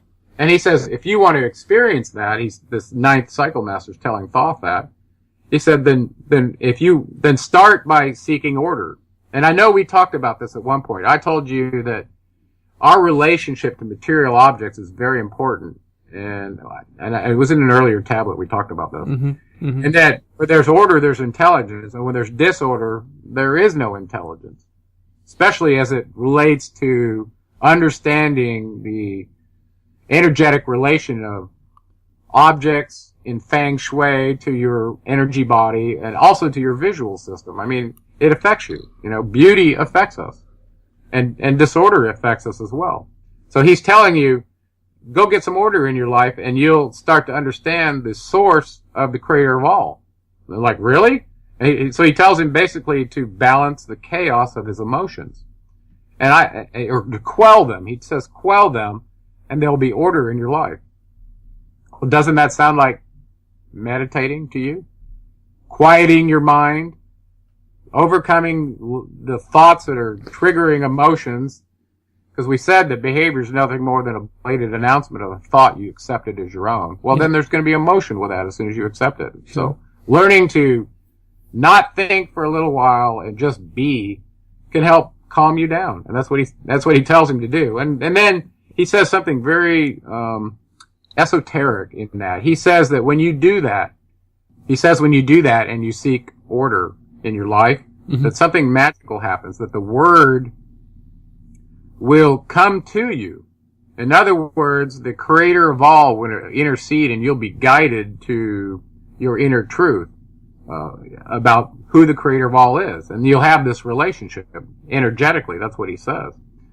And this is kind of like on the order of what Thoth says about alchemy, and it's also similar to what religions believe about having encounters with Jesus, right? Is that you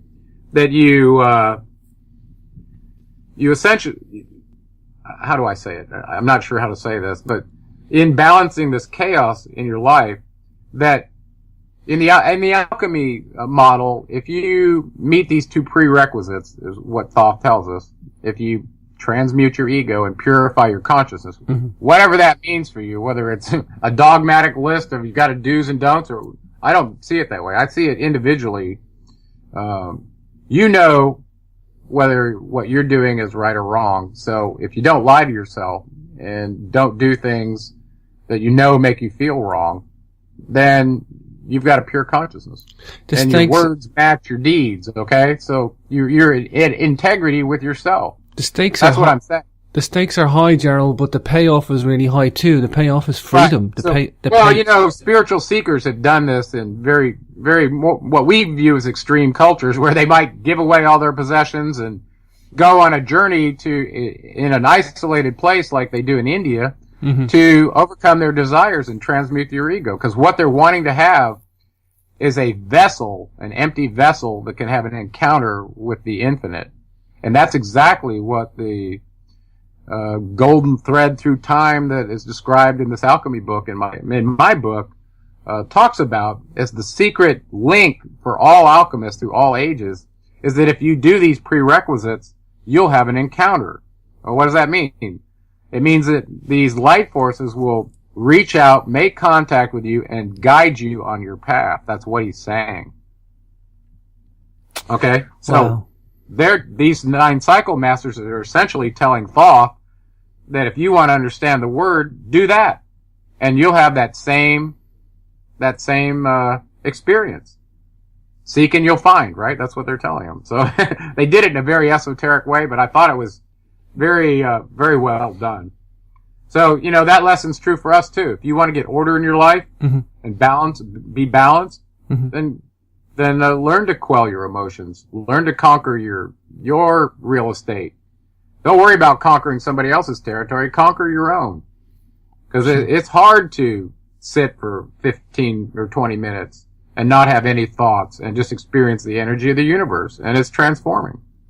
That's why people do it. A lot of people want to project and they want to dictate to others, or they want to judge others, and they want to get into everybody else's real estate, as you say, Gerald. But inevitably, you got to deal with your own. Conquering your own ego in this lifetime is practically a full-time job. It's very hard. If you start early and you haven't had a chance to add layers to the onion of what you believe yourself to be, it's a lot easier. But we're encouraged in this culture to be famous and be idolized. And that's what they want to be rich and famous. Everybody does that. I mean, not everybody, but as an indication of that, if you look at culture, look how many people are watching in America American Idol. Well, they're telling you that you want to be idolized and be sought out to be famous at the same time. Well, neither of those are good for the ego. Mm-hmm. So, can you be professional at what you do, no matter what you do, and transmute your ego? Of course you can. So, wow.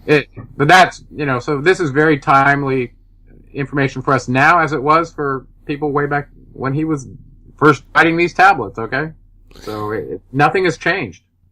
This is some great advice anyway, Gerald. This really is. This is important to all. And like you say, it is a full-time job, Gerald. It is a full-time job. No matter who you are on this planet, no matter what you do or who you are, this is a full-time job. Yeah. Well, I have to tell you one thing that's interesting to me is when I started going down this path and realizing that I was having strange synchronicities that were related to Mercury, it was a kind of a head trip to me. I didn't know really what was going on, but in retrospect now, it's quite clear to me that this process is exactly the alchemical process that Thoth described. It happened to me. I watched it happen to Krista. I've had several other fans who've written in and told me that's exactly what's happened with them. I think it's the golden thread that runs through all time, just like Thoth said in these documents. If you do what he says, try the hat on, see if you don't have an encounter, and get this light that he's talking about starting to ascend in you, and it starts feeling like pretty soon like you're not going to be able to be contained in the body. Well, I think that's true. I think that's really the truth. We are evolving into another form, just like the last tablet said. All of us. Mm-hmm. Wow. Well, Gerald, I'm going to play tablet 9, unless you got any other thoughts to wrap up on. No, I can't think of anything else. I have to tell you, I'm really excited about our upcoming conference, and Emerald Tablet 10 is one of my favorites. Besides 14 and 15, Emerald Tablet was one of my favorites because it asked about the concept of time. And that's always been an interesting thing to me. So, anyway, we'll do that next time, but I'm ready to play it out if you are. Yeah, it's just on the conference. It's 4 months from today, Gerald. It's the 23rd of today. So in 4 months we'll be having the final day at the Ascension on the 23rd of September. So 4 months from today, Gerald.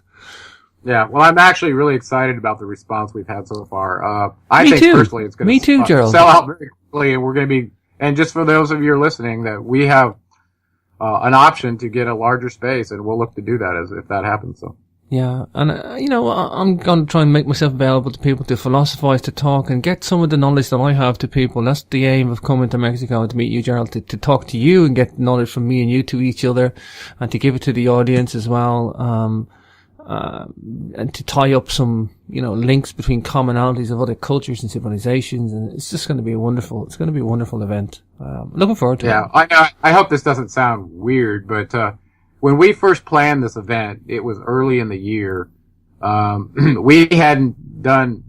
I think we've only had done a couple of shows together. Yeah, and we weren't really focused on all the stuff that's going on in the world right now. Looking like volcanoes all over, earthquakes, just crazy earth changes. And we did a Nibiru status update not long ago, and the conclusion in there is there's a high potential that Nibiru could be in perihelion. And if that's the case, the idea that you chose the name an ascension event, and it turns out to be in September when a lot of these events are coming to a head, I wonder if that was a coincidence, James. There's nothing coincidence in this world, it's all planned. I just thought I'd throw that out there so you have something to think about. But for sure. Anyway, listen, great show tonight. Let's play this out, and I can't wait till let's get the next one done. Oh, for sure, Gerald. I'm really excited as well. So let's play Emerald Tablet 9, the Key of Freedom of Space. Tablet 9, the Key of Freedom of Space. Thoth reminds us as a species that ye are the ultimate of all things, but have forgotten our heritage, forced into bondage with our soul, fettered by the chains of darkness. We are told we are only a spirit, the body is nothing but a shell to be cast off, and the soul is all. Thoth states that all exists is only an aspect of greater things, and that space is not boundless, but rather partitioned by angles and curves. A holographic simulator, it would seem, having transient matter for decoration. He instructs that we are connected by an energetic web to other space brethren. We are told that there are 9 dimensions or cycles of space, and the same number of levels of consciousness controlled by the 9 lords of the cycles, 7 of which were highlighted, 3 through 9, the chieftain. The access to the 9 worlds within worlds inside us, 33, pages 314 to 324 posited, most likely allude to the wavelength frequency of each chakra or ganglia. Most traditions only account for 7, but others show up to 13. Only the one who is seeking may ever hope to get free. The flame is the source of all things, containing all things in potentiality. The Word is the source of all existence. Thoth asked the Lord of the 9 to divulge the secret of the Word, answering, "Through order ye shall find the way." Is this an allusion to sacred geometry or law and order? We are instructed that the Word came from chaos and light came from fire. To get order, balance thy life, quell all the chaos of emotion, meditate, and there will be order in life. Establishing order out of chaos brings forth the word of the source, transforming the soul force into an eternal flame. List ye, O man, hear ye my voice, teaching of wisdom and light in this cycle, teaching ye how to banish the darkness, teaching ye how to bring light in thy life. Seek ye, O man, to find the great pathway that leads to eternal life as a sun. Draw ye away from the veil of the darkness, seek to become a light in the world. Make of thyself a vessel for light, a focus for the sun of this space. Lift thou thine eyes to the cosmos, lift thou thine eyes to the light. Speak in the words of the dweller, the chant that calls down the light. Sing thou the song of freedom, sing thou the song of the soul. Create the high vibration that will make thee one with the whole. Blend all thyself with the cosmos, grow into one with the light. Be thou a channel of order, a pathway of law to the world. Thy light, O man, is the great light, shining through the shadow of flesh. Free must thou rise from the darkness before thou art one with the light. Shadows of darkness surround thee. Life fills thee with its flow. But know, O man, thou must arise, and forth thy body go. Far to the plains that surround thee, and yet are one with thee too. Look all around thee, O man. See thine own light reflected. Aye, even in the darkness around thee, thine own light pours forth through the veil. Seek thou for wisdom always, let not thine body betray. Keep in the path of the light wave. Shun thou the darkened way.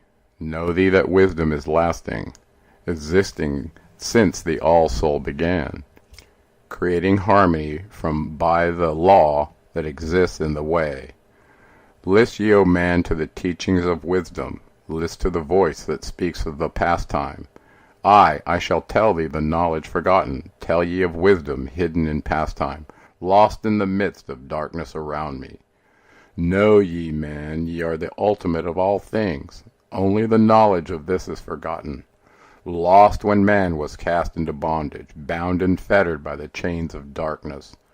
Long, long ago I cast off my body, wandered I free through the vastness of ether, circled the angles that hold man in bondage.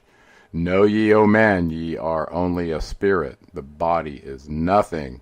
The soul is all. Let not your body be a fetter. Cast off the darkness and travel in light. Cast off your body, O man, and be free, truly a light that is one with the light. When ye are free from the fetters of darkness, and travel in space as the son of the light, then ye shall know that space is not boundless, but truly bounded by angles and curves. Know ye, O man, that all that exists is only an aspect of greater things yet to come. Matter is fluid and flows like a stream, constantly changing from one thing to another. All through the ages has knowledge existed, never been changed, though buried in darkness, never been lost, though forgotten by man. Know ye that throughout the space that ye dwell in are others as great as your own, interlaced through the heart of your matter, yet separate in space of their own. Once in a time long forgotten, Thoth opened the doorway, penetrated into other spaces, and learned the secrets concealed. Deep in the essence of matter are many mysteries concealed. 9 are the interlocked dimensions, and 9 are the cycles of space. 9 are the diffusions of consciousness, and 9 are the worlds within worlds. 9 are the lords of the cycles that come from above and below. Space is filled with concealed ones, for space is divided by time. Seek ye the key to time-space, and ye shall unlock the gate. Know ye that throughout the time-space consciousness surely exists. Though from our knowledge it is hidden, yet still forever exists. The key to worlds within thee are found only within. For man is the gateway of mystery, and the key that is one with the One. Seek ye within the circle, use the word I shall give. Open the gateway within thee, and surely thou too shalt live. Man, ye think that ye liveth, but know it is life within death. For as sure as ye are bound to your body, for you know life exists. Only the soul is space-free, has life that really is a life. All else is only a bondage, a fetter from which to be free. Think not that man is earth-born, though come from the earth he may be. Man is light-born spirit, but without knowing he can never be free. Shadows around thee are falling, darkness fills all the space. Shine forth, O light of the man-soul, fill thou the darkness of space. Ye are son of the great light, remember, and ye shall be free. Stay not thou in the shadows, spring forth from the darkness of night. Light let thy soul be, O sunborn, fill with glory of light. Freed from the bonds of the darkness, a soul that is one with the light. Thou art the key to all wisdom, within thee is all time and space. Live not in bondage to darkness, free thou thy light form from night. Great light that fills all the cosmos, flow thou fully to man. Make of his body a light torch that shall never be quenched among men. Long in the past sought I wisdom, knowledge not known to man. Far to the past I traveled, into the space where time began. Sought I ever new knowledge, to add to the wisdom I knew. Yet only I found did the future hold the key to the wisdom I thought. Down to the holes of Amenti I journeyed, the greater knowledge to seek. Ask of thee, lords of the cycles, thy way to the wisdom I sought. Ask the lords this question, where is the source of all? Answered in tones that were mighty, the voice of the Lord of the Nine. Free thou thy soul from thy body, and come forth with me to the light. Forth I came from my body, a glittering flame in the night. Stood I before the Lord, bathed in the fire of life. Seized was I then by a force. Cast was I to the abyss, through spaces unknown to man. Saw I the molding of order from the chaos and angles of night. Saw I the light spring from order, and heard the voice of the light. Saw I the flame of the abyss, casting forth order and light. Saw order spring out of chaos, saw light giving forth light. Then heard I the voice, hear thou and understand, the flame is the source of all things, containing all things in potentiality. The order that sent forth light is the Word, and from the Word come life in the existence of all. And again spoke the voice, saying, the life in thee is the Word. Find thou the life within thee, and have powers to use the Word. Long I watched the light flame, pouring forth from the essence of fire, realizing that life but order, and that man is one with the fire. Back I came to my body, stood again with the Nine, listened to the voice of the cycles, vibrate with power they spoke. Know ye, O Thoth, that life is but the word of the fire, the life forth ye seek. Before thee is but the word in the world as a fire. Seek ye the path to the word, and powers shall surely be thine. Then I asked of the Nine, O Lord, show me the path. Give the path to the wisdom. Show me the way to the word. Answered me then the Lord of the Nine, through order ye shall find the way. Saw ye that the word came from chaos? Saw ye not that light came from fire? Look in thy life for this order. Balance and order thy life. Quell all the chaos of the emotions, and thou shalt have order in life. Order brought forth from chaos will bring thee the word of the source, will thee the power of the cycles, and make of thy soul a force, that free will extend through the ages, a perfect sun from the source. Listened I to the voice, and deep think the words in my heart. Forever have I sought for order, that I might draw on the word. Yet know ye that he who attains it must ever in order be for use. Of the word through this order has never and can never be. Take ye these words, O man, as part of thy life, let them be. Seek ye to conquer this order, and one with the word thou shalt be. Put forth thy effort in gaining light on the pathway of life. Seek to be one with the sun state. Seek to be solely the light. Hold thou thy thought on the oneness of light with the body of man. Know that all is order from chaos, born into light.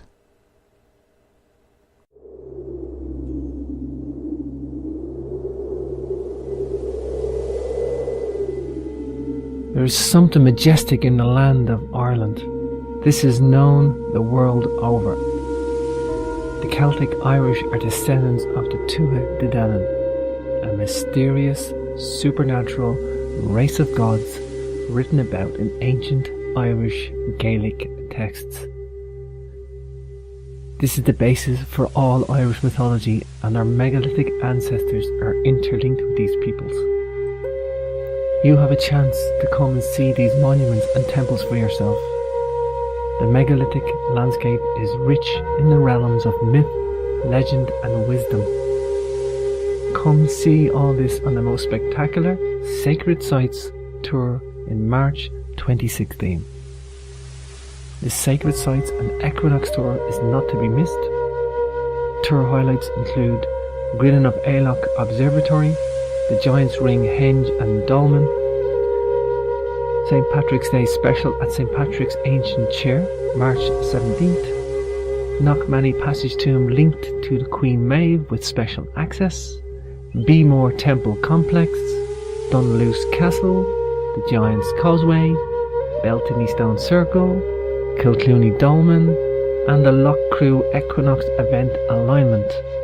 Of course, we will see the famous tombs of Newgrange, Noth and Doth, also Fornox Rock Art and Shamanic Chamber, Tara Hill Complex, and we're going to finish at the Tua de Danan's origins in the northwest of Ireland at Carroll Keel, dated 3500 BC, and the famous Carrollmore 5000 BC complex. Check out all the full itinerary on the Tours Events page for more details at jamesswagger.com. They've been fighting. It's not all pink bubbles, Gerald. It's not all pink bubbles. No, unfortunately it's not. So he specifically points out that the way they were summoned was through blood sacrifices and rituals being performed. So anywhere that's going on, you can probably guess that there's probably dark forces that are being summoned to the same ones that they were talking about Atlantis, these successful beings, primitive workers that wanted more than they were given access to. So they were seeking power, basically, by using darkness. So, and we have some evidence of that going on with politicians and leaders all across the world that are attending this little ritual at Bohemian Grove, where they conduct a cremation of care ritual involving child sacrifice. So all of a sudden, who are they summoning to be over there working with them? Well, I've said for a long time that Enlil and his son, Zeus and Apollo, or Enlil and Ninurta, whichever name you want to call him. One's got the symbol of an eagle, and the one's a double eagle. And look and see where you see those symbols, and see if happy things are happening on behalf of those organizations. It's usually nothing but destruction. Isn't that a bizarre episode? I give you Libya, I give you Afghanistan, Iraq, Syria. I could go on and on and on. Look for the sign of the eagle. Okay. Isn't that Germany? Yeah. Isn't that a bizarre episode? The whole Bohemian Grove, isn't this? That Canaanite Isle god Molech. What's going on with that stuff, Gerald? Well, I think they're doing exactly what Thoth is saying here. Is they're summoning a dark entity that's very powerful, that's basically emboldening these beings who have given up their earth suits to these serpent beings that are now controlling them. I really think, based on what we're seeing in politics and world conflict today, there's no cooperation. I mean, these are soulless beings. They definitely don't possess the human soul, as far as I'm concerned, in terms of empathy and compassion. I mean, it's just abominable what's going on in the world right now. We thought what was going on in the Holocaust in Germany was bad. It's just as bad now, if not worse. Wow. So anytime you see blood sacrifices or rituals going on, you probably don't want to join that organization. It's probably not happy, because they've invited in forces, according to Thoth, that are very dark. And, so there's this idea that the Anunnaki were reptilian at some point. This came up. And it's because of some of the statues they had showing up in the Ubaid period from Eridu, I think. Well, all of a sudden now, you realize what he's written here. These beings have been around for a long time. And maybe these serpent-headed beings were the ones that they had encounters with long ago. Mm-hmm. And this is really frightening that they were actually hidden. They looked just like men.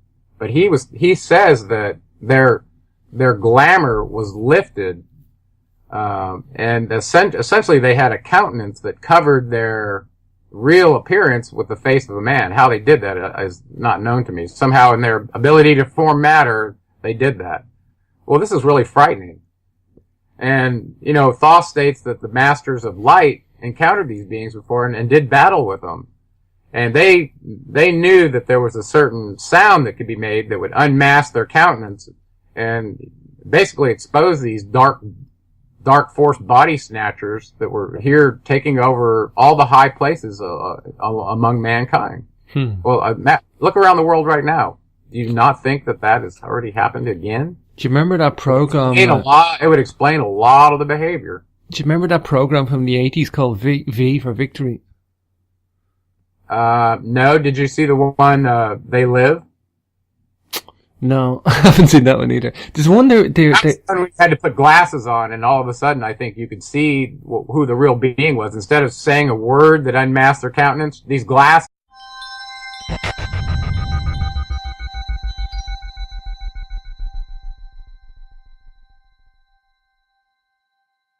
Everybody, welcome back to Capricorn Radio. This is your host James, and I'm super delighted to have my returning friend and guest on the show today, Mr. Gerald R. Clark. And we're doing this series of podcasts on Gerald's work and research, focusing on seventh planet Mercury rising, his latest book. But of course, it's also a continuation of his first book, The Anunnaki of Nibiru. And what a wonderful two books they are. There's such a body of knowledge in the two of them, and we're getting in a lot of background information into the book. And I know Gerald's putting a lot of effort into these shows, and there's a sense of duty there as well. And I do want to point that out. Of course, you can follow Gerald on his website, geraldclark77.com. You can read and see all about today's author if this is your first time tuning in, or you can check out the archive shows as well, either on Disclosure Nation, on YouTube, or you can catch them on Gerald Clark's channel on YouTube, or myself, Capricorn Radio. So without further ado, let's bring on today's guests. Hi Gerald, you're very welcome back to the show. Hi James, it's really terrific to be back again. Oh, here we go again, Gerald, another round. It's like we're stepping into the ring each time, Gerald. Yeah, and I know we both had to do a lot of preparation, and I think I'm ready if you are. Let's get ready to rumble! That's it, brother. No, yeah, and just before we go there, Gerald, I know we're selling tickets fast for the symposium in the Yucatan. I just want to mention it as well. So we're getting pretty excited about that too, Gerald. That's coming up in September. So I'm pumped, brother. It's going to be great to see you down there in Mexico. So we can catch that on your blog page as well, Gerald Clark 77. So if anybody wants to see myself and Gerald and go to the conference and a little bit of a gathering at the monuments, you'll catch that on Gerald's page, or mine as well, jamesswagger.com for tours events. Gerald, here we go. The Key of Mysteries Tablet 8 we're on today. And like I just said in the prelude there, to the show, but the light body, I was just watching stuff today, funny enough, from a different source for a different reason. This light body, this thing is known to exist, Gerald, that when people are evolved, saintly, or there's many ancient references to people having a shine or a glow off them and a halo around the head. How far would this light body go, Gerald? And we'll kind of throw this into the start of the Emerald Tablets. Well, it's an interesting question. First of all, I have seen lots of indications of correlations of spiritual beings, whether they're angels or the ancient Anunnaki, showed with light emanating around their head or with a halo. So this affiliation with light is very, very interesting. And I think we're gonna, between this tablet and up through tablet 10, I believe it really goes deep into the concepts of the nature of light. And that part got me real excited, having been employed at LightPoint Communications for a couple of years and doing multiple patents on free space optics that dealt with light. So this tablet's kind of interesting. It throws a couple of curveballs too that I think are unexpected, but deep stuff in both these tablets. Like all of them, it's all very deep. And the more you look at it, the deeper knowledge you find in there. And we just as a heads up, we've been researching the idea of holographic reality and simulations, and watching lots of different movies on it too. And I just read a really terrific article today that was on the nature of the holographic reality and simulation. And scientists have been talking about this for quite some time, even though it's been pretty much put in a corner. But now it's becoming mainstream. Anyway, in that concept of having a holographic reality and avatars, Thoth begins this tablet by telling us that he takes on these different bodies during incarnations with mankind, and specifically taking on bodies of men. And I wanted to read you this little section out of the tablet itself, where he says it, and it's quite interesting. He says, "Not as man am I, for free have I become of dimensions and planes. In each take I on a new body. In each I change my form. Know I now that the formless is all there is of form." Wow. So he not only tells you he's an avatar, but he can take on different forms, and he can do whatever he wants depending on the dimension and plane that he's in. So the idea of light composing matter, which we've talked about before, I think we're going to get into that even deeper, especially when we get into Tablet 10. He's just laying this out for us, Gerald. He's just spelling this out, and he's saying, this is the power of what I have, and this is what I can do, basically. Yeah. Well, he tells you, I was like you before, but this is what I was able to achieve. So he tells us that man is in the process of changing to forms that are not of this world. And this formless form that he's saying we're going to approach is an energetic or spiritual state, and so that we can participate in the higher dimensions. And so you're going to see that come out in these tablets, where he basically is tell you you've got to lose your body and become formless to merge with the light. Now that sounds like, oh my gosh, well how do you do that? I gotta go join a Jim Jones cult and kill myself to participate in this? No, not at all. You'll see that, and we've already talked about this, he points out the reality of your energy and your soul and your wisdom existing outside of your body. And he talks about this as I call it an out-of-body experience. That's what culture calls them, or oobs. But he talks about that. As soon as you're able to achieve that, he says, you're golden. So anyway, wow. So we're told to lose our bodies and merge with this light. Mm-hmm. And he also instructs us that at a point in the process that we could speak with the 7 cycle masters in the halls of Amente telepathically. So he's telling you don't have to speak with words, that you can also do it telepathically, because they pick you up, dwelling in their little blue light temple in the halls of Amente. So that's kind of a bizarre concept, that thoughts are real things. And since we can measure them with an EEG, that in the electromagnetic spectrum, we know that where there's electricity and there's magnetism, they're orthogonal waves to each other, and they travel all through space and time. So the idea that our thought could be perceived by an avatar who's dwelling in this halls of Amente, I don't think that's too much to consider, especially when we've already said that given our satellite technology, they most likely can, they've been able to decode a human thought since 1964 through various 3-letter agencies in the United States. So extrapolate forward and consider what they're able to sense in terms of your energy body, your thoughts from very large distances now. They can even control thoughts and plant thoughts in your head. That's been proved at the Jesse Ventura. And I know the Jesse Ventura. A lot of people have looked at what's going on in the extreme low frequency using various programs. The most famous one, which is HARP, that's been supposedly shut down. Now they do it on mobile naval vessels, so that I guess they can have more of an access to the ionospheric place that they want to heat up and poke a hole in than another location. So anyway, so that's an abomination in and of itself. But yeah, through that process of modulating thoughts or frequencies, they may be cacophonic frequencies that make your head want to split. Who knows? They could put any of those onto a carrier and in the extreme low frequency transmit them to your perceiver, your brain. I know we're at a time in our lives, Gerald, not just our specific lives, I mean the human race, where science is at cutting edge. Everybody's becoming more familiar with science and more scientific terms, and we get these scientific know-how thrown about in pop culture now.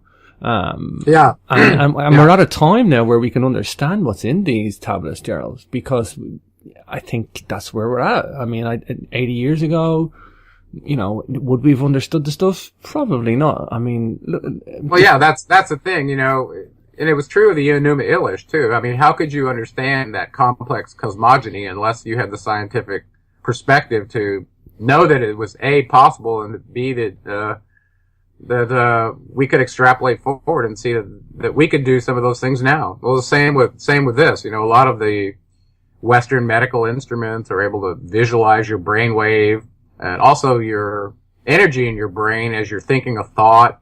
Lots of different ways to visualize our energy. X-rays, for looking at teeth and bones, and lots of different wavelengths and frequencies can be used to affect the human body. Look how many people know about quantum physics, and I mean know about it to the extent of the properties and this holographic stuff going on. No, they can't do the math because it's extremely difficult even for the physicists.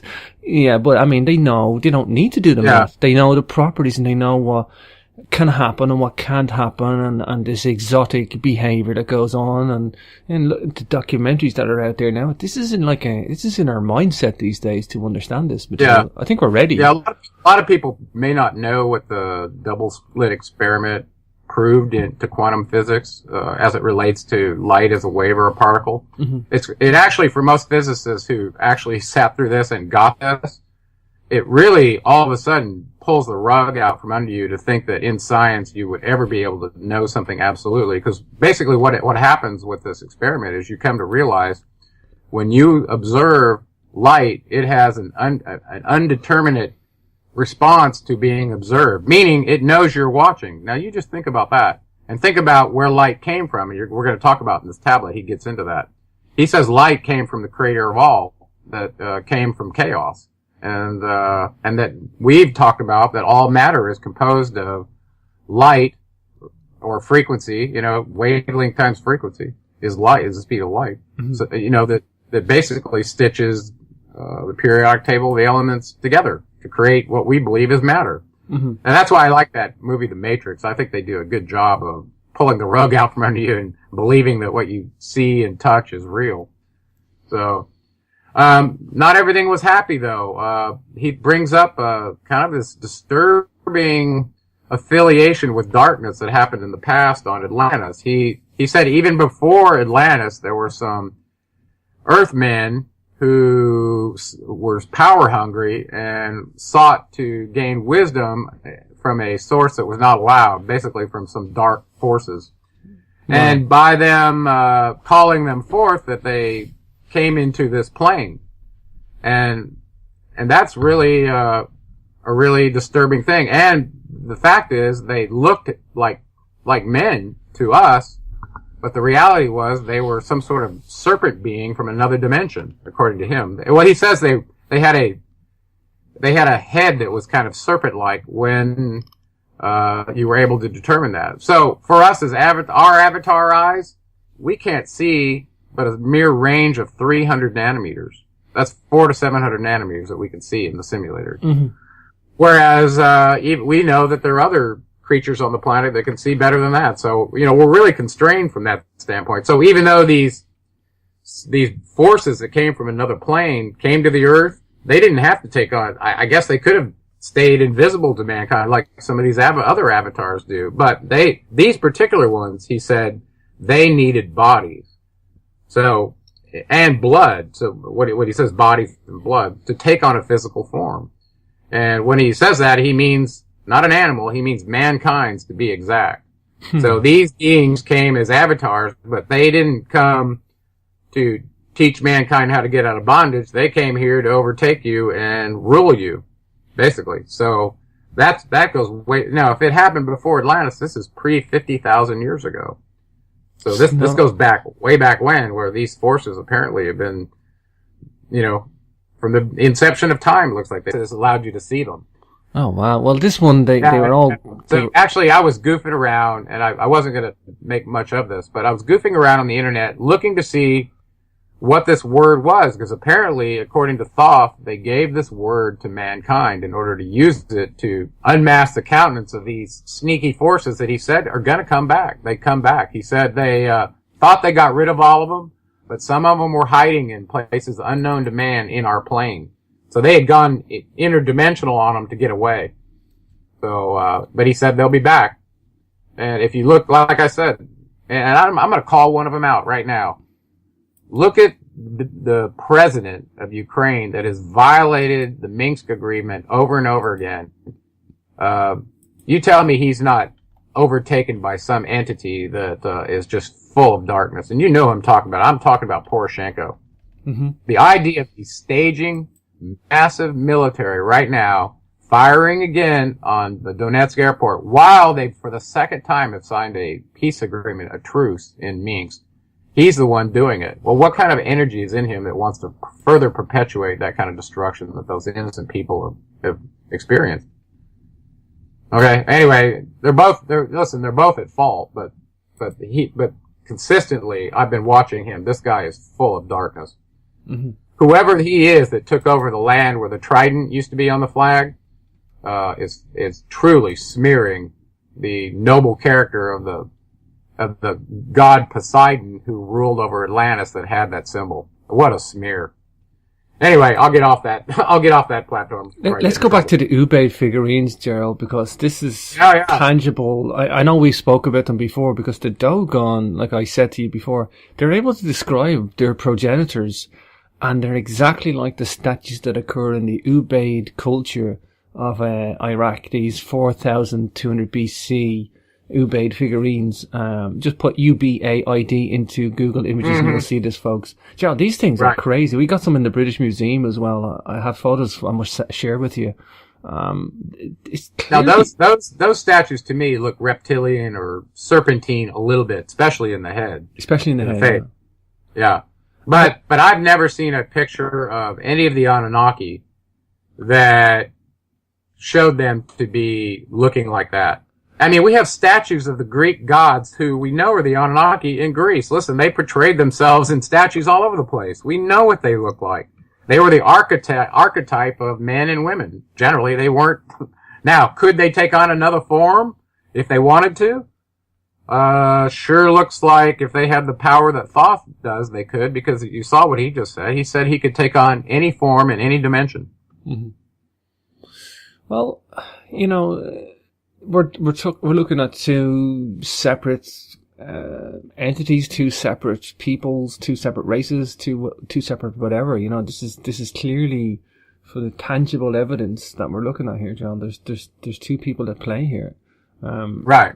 Well, I agree, and you know, and there was also the Ajiji back in the Atrahasis, which may or may not have been a sub race of the Anunnaki, but some people have said they're the alien race, but I absolutely disagree. We have pictures of their offspring, who were the children of Og, the Philistines, who were very large, and they look just like men, but they were large. Wow. And I guess they call them Nephilim as well. So yeah, but they did not have the appearance of anything reptilian. You know, that wasn't the form that they took on. Maybe they had the potential to do it, but in all the images we have, they weren't. So I don't believe the Ajiji were reptilian looking, but I do believe these beings they had statues of in Eridu during the Ubaid period. Maybe they had an encounter with these serpent beings that Thoth is telling you about right here. Because his father's temple was in Eridu, and he was around, and Ningshita was around. So I'm sure he had encounters with them. Didn't Ningshita represent the serpent as well? Well, he had the symbol of the caduceus that was handed to him by Enki, who had it before. So the two serpents on the caduceus represented the double helix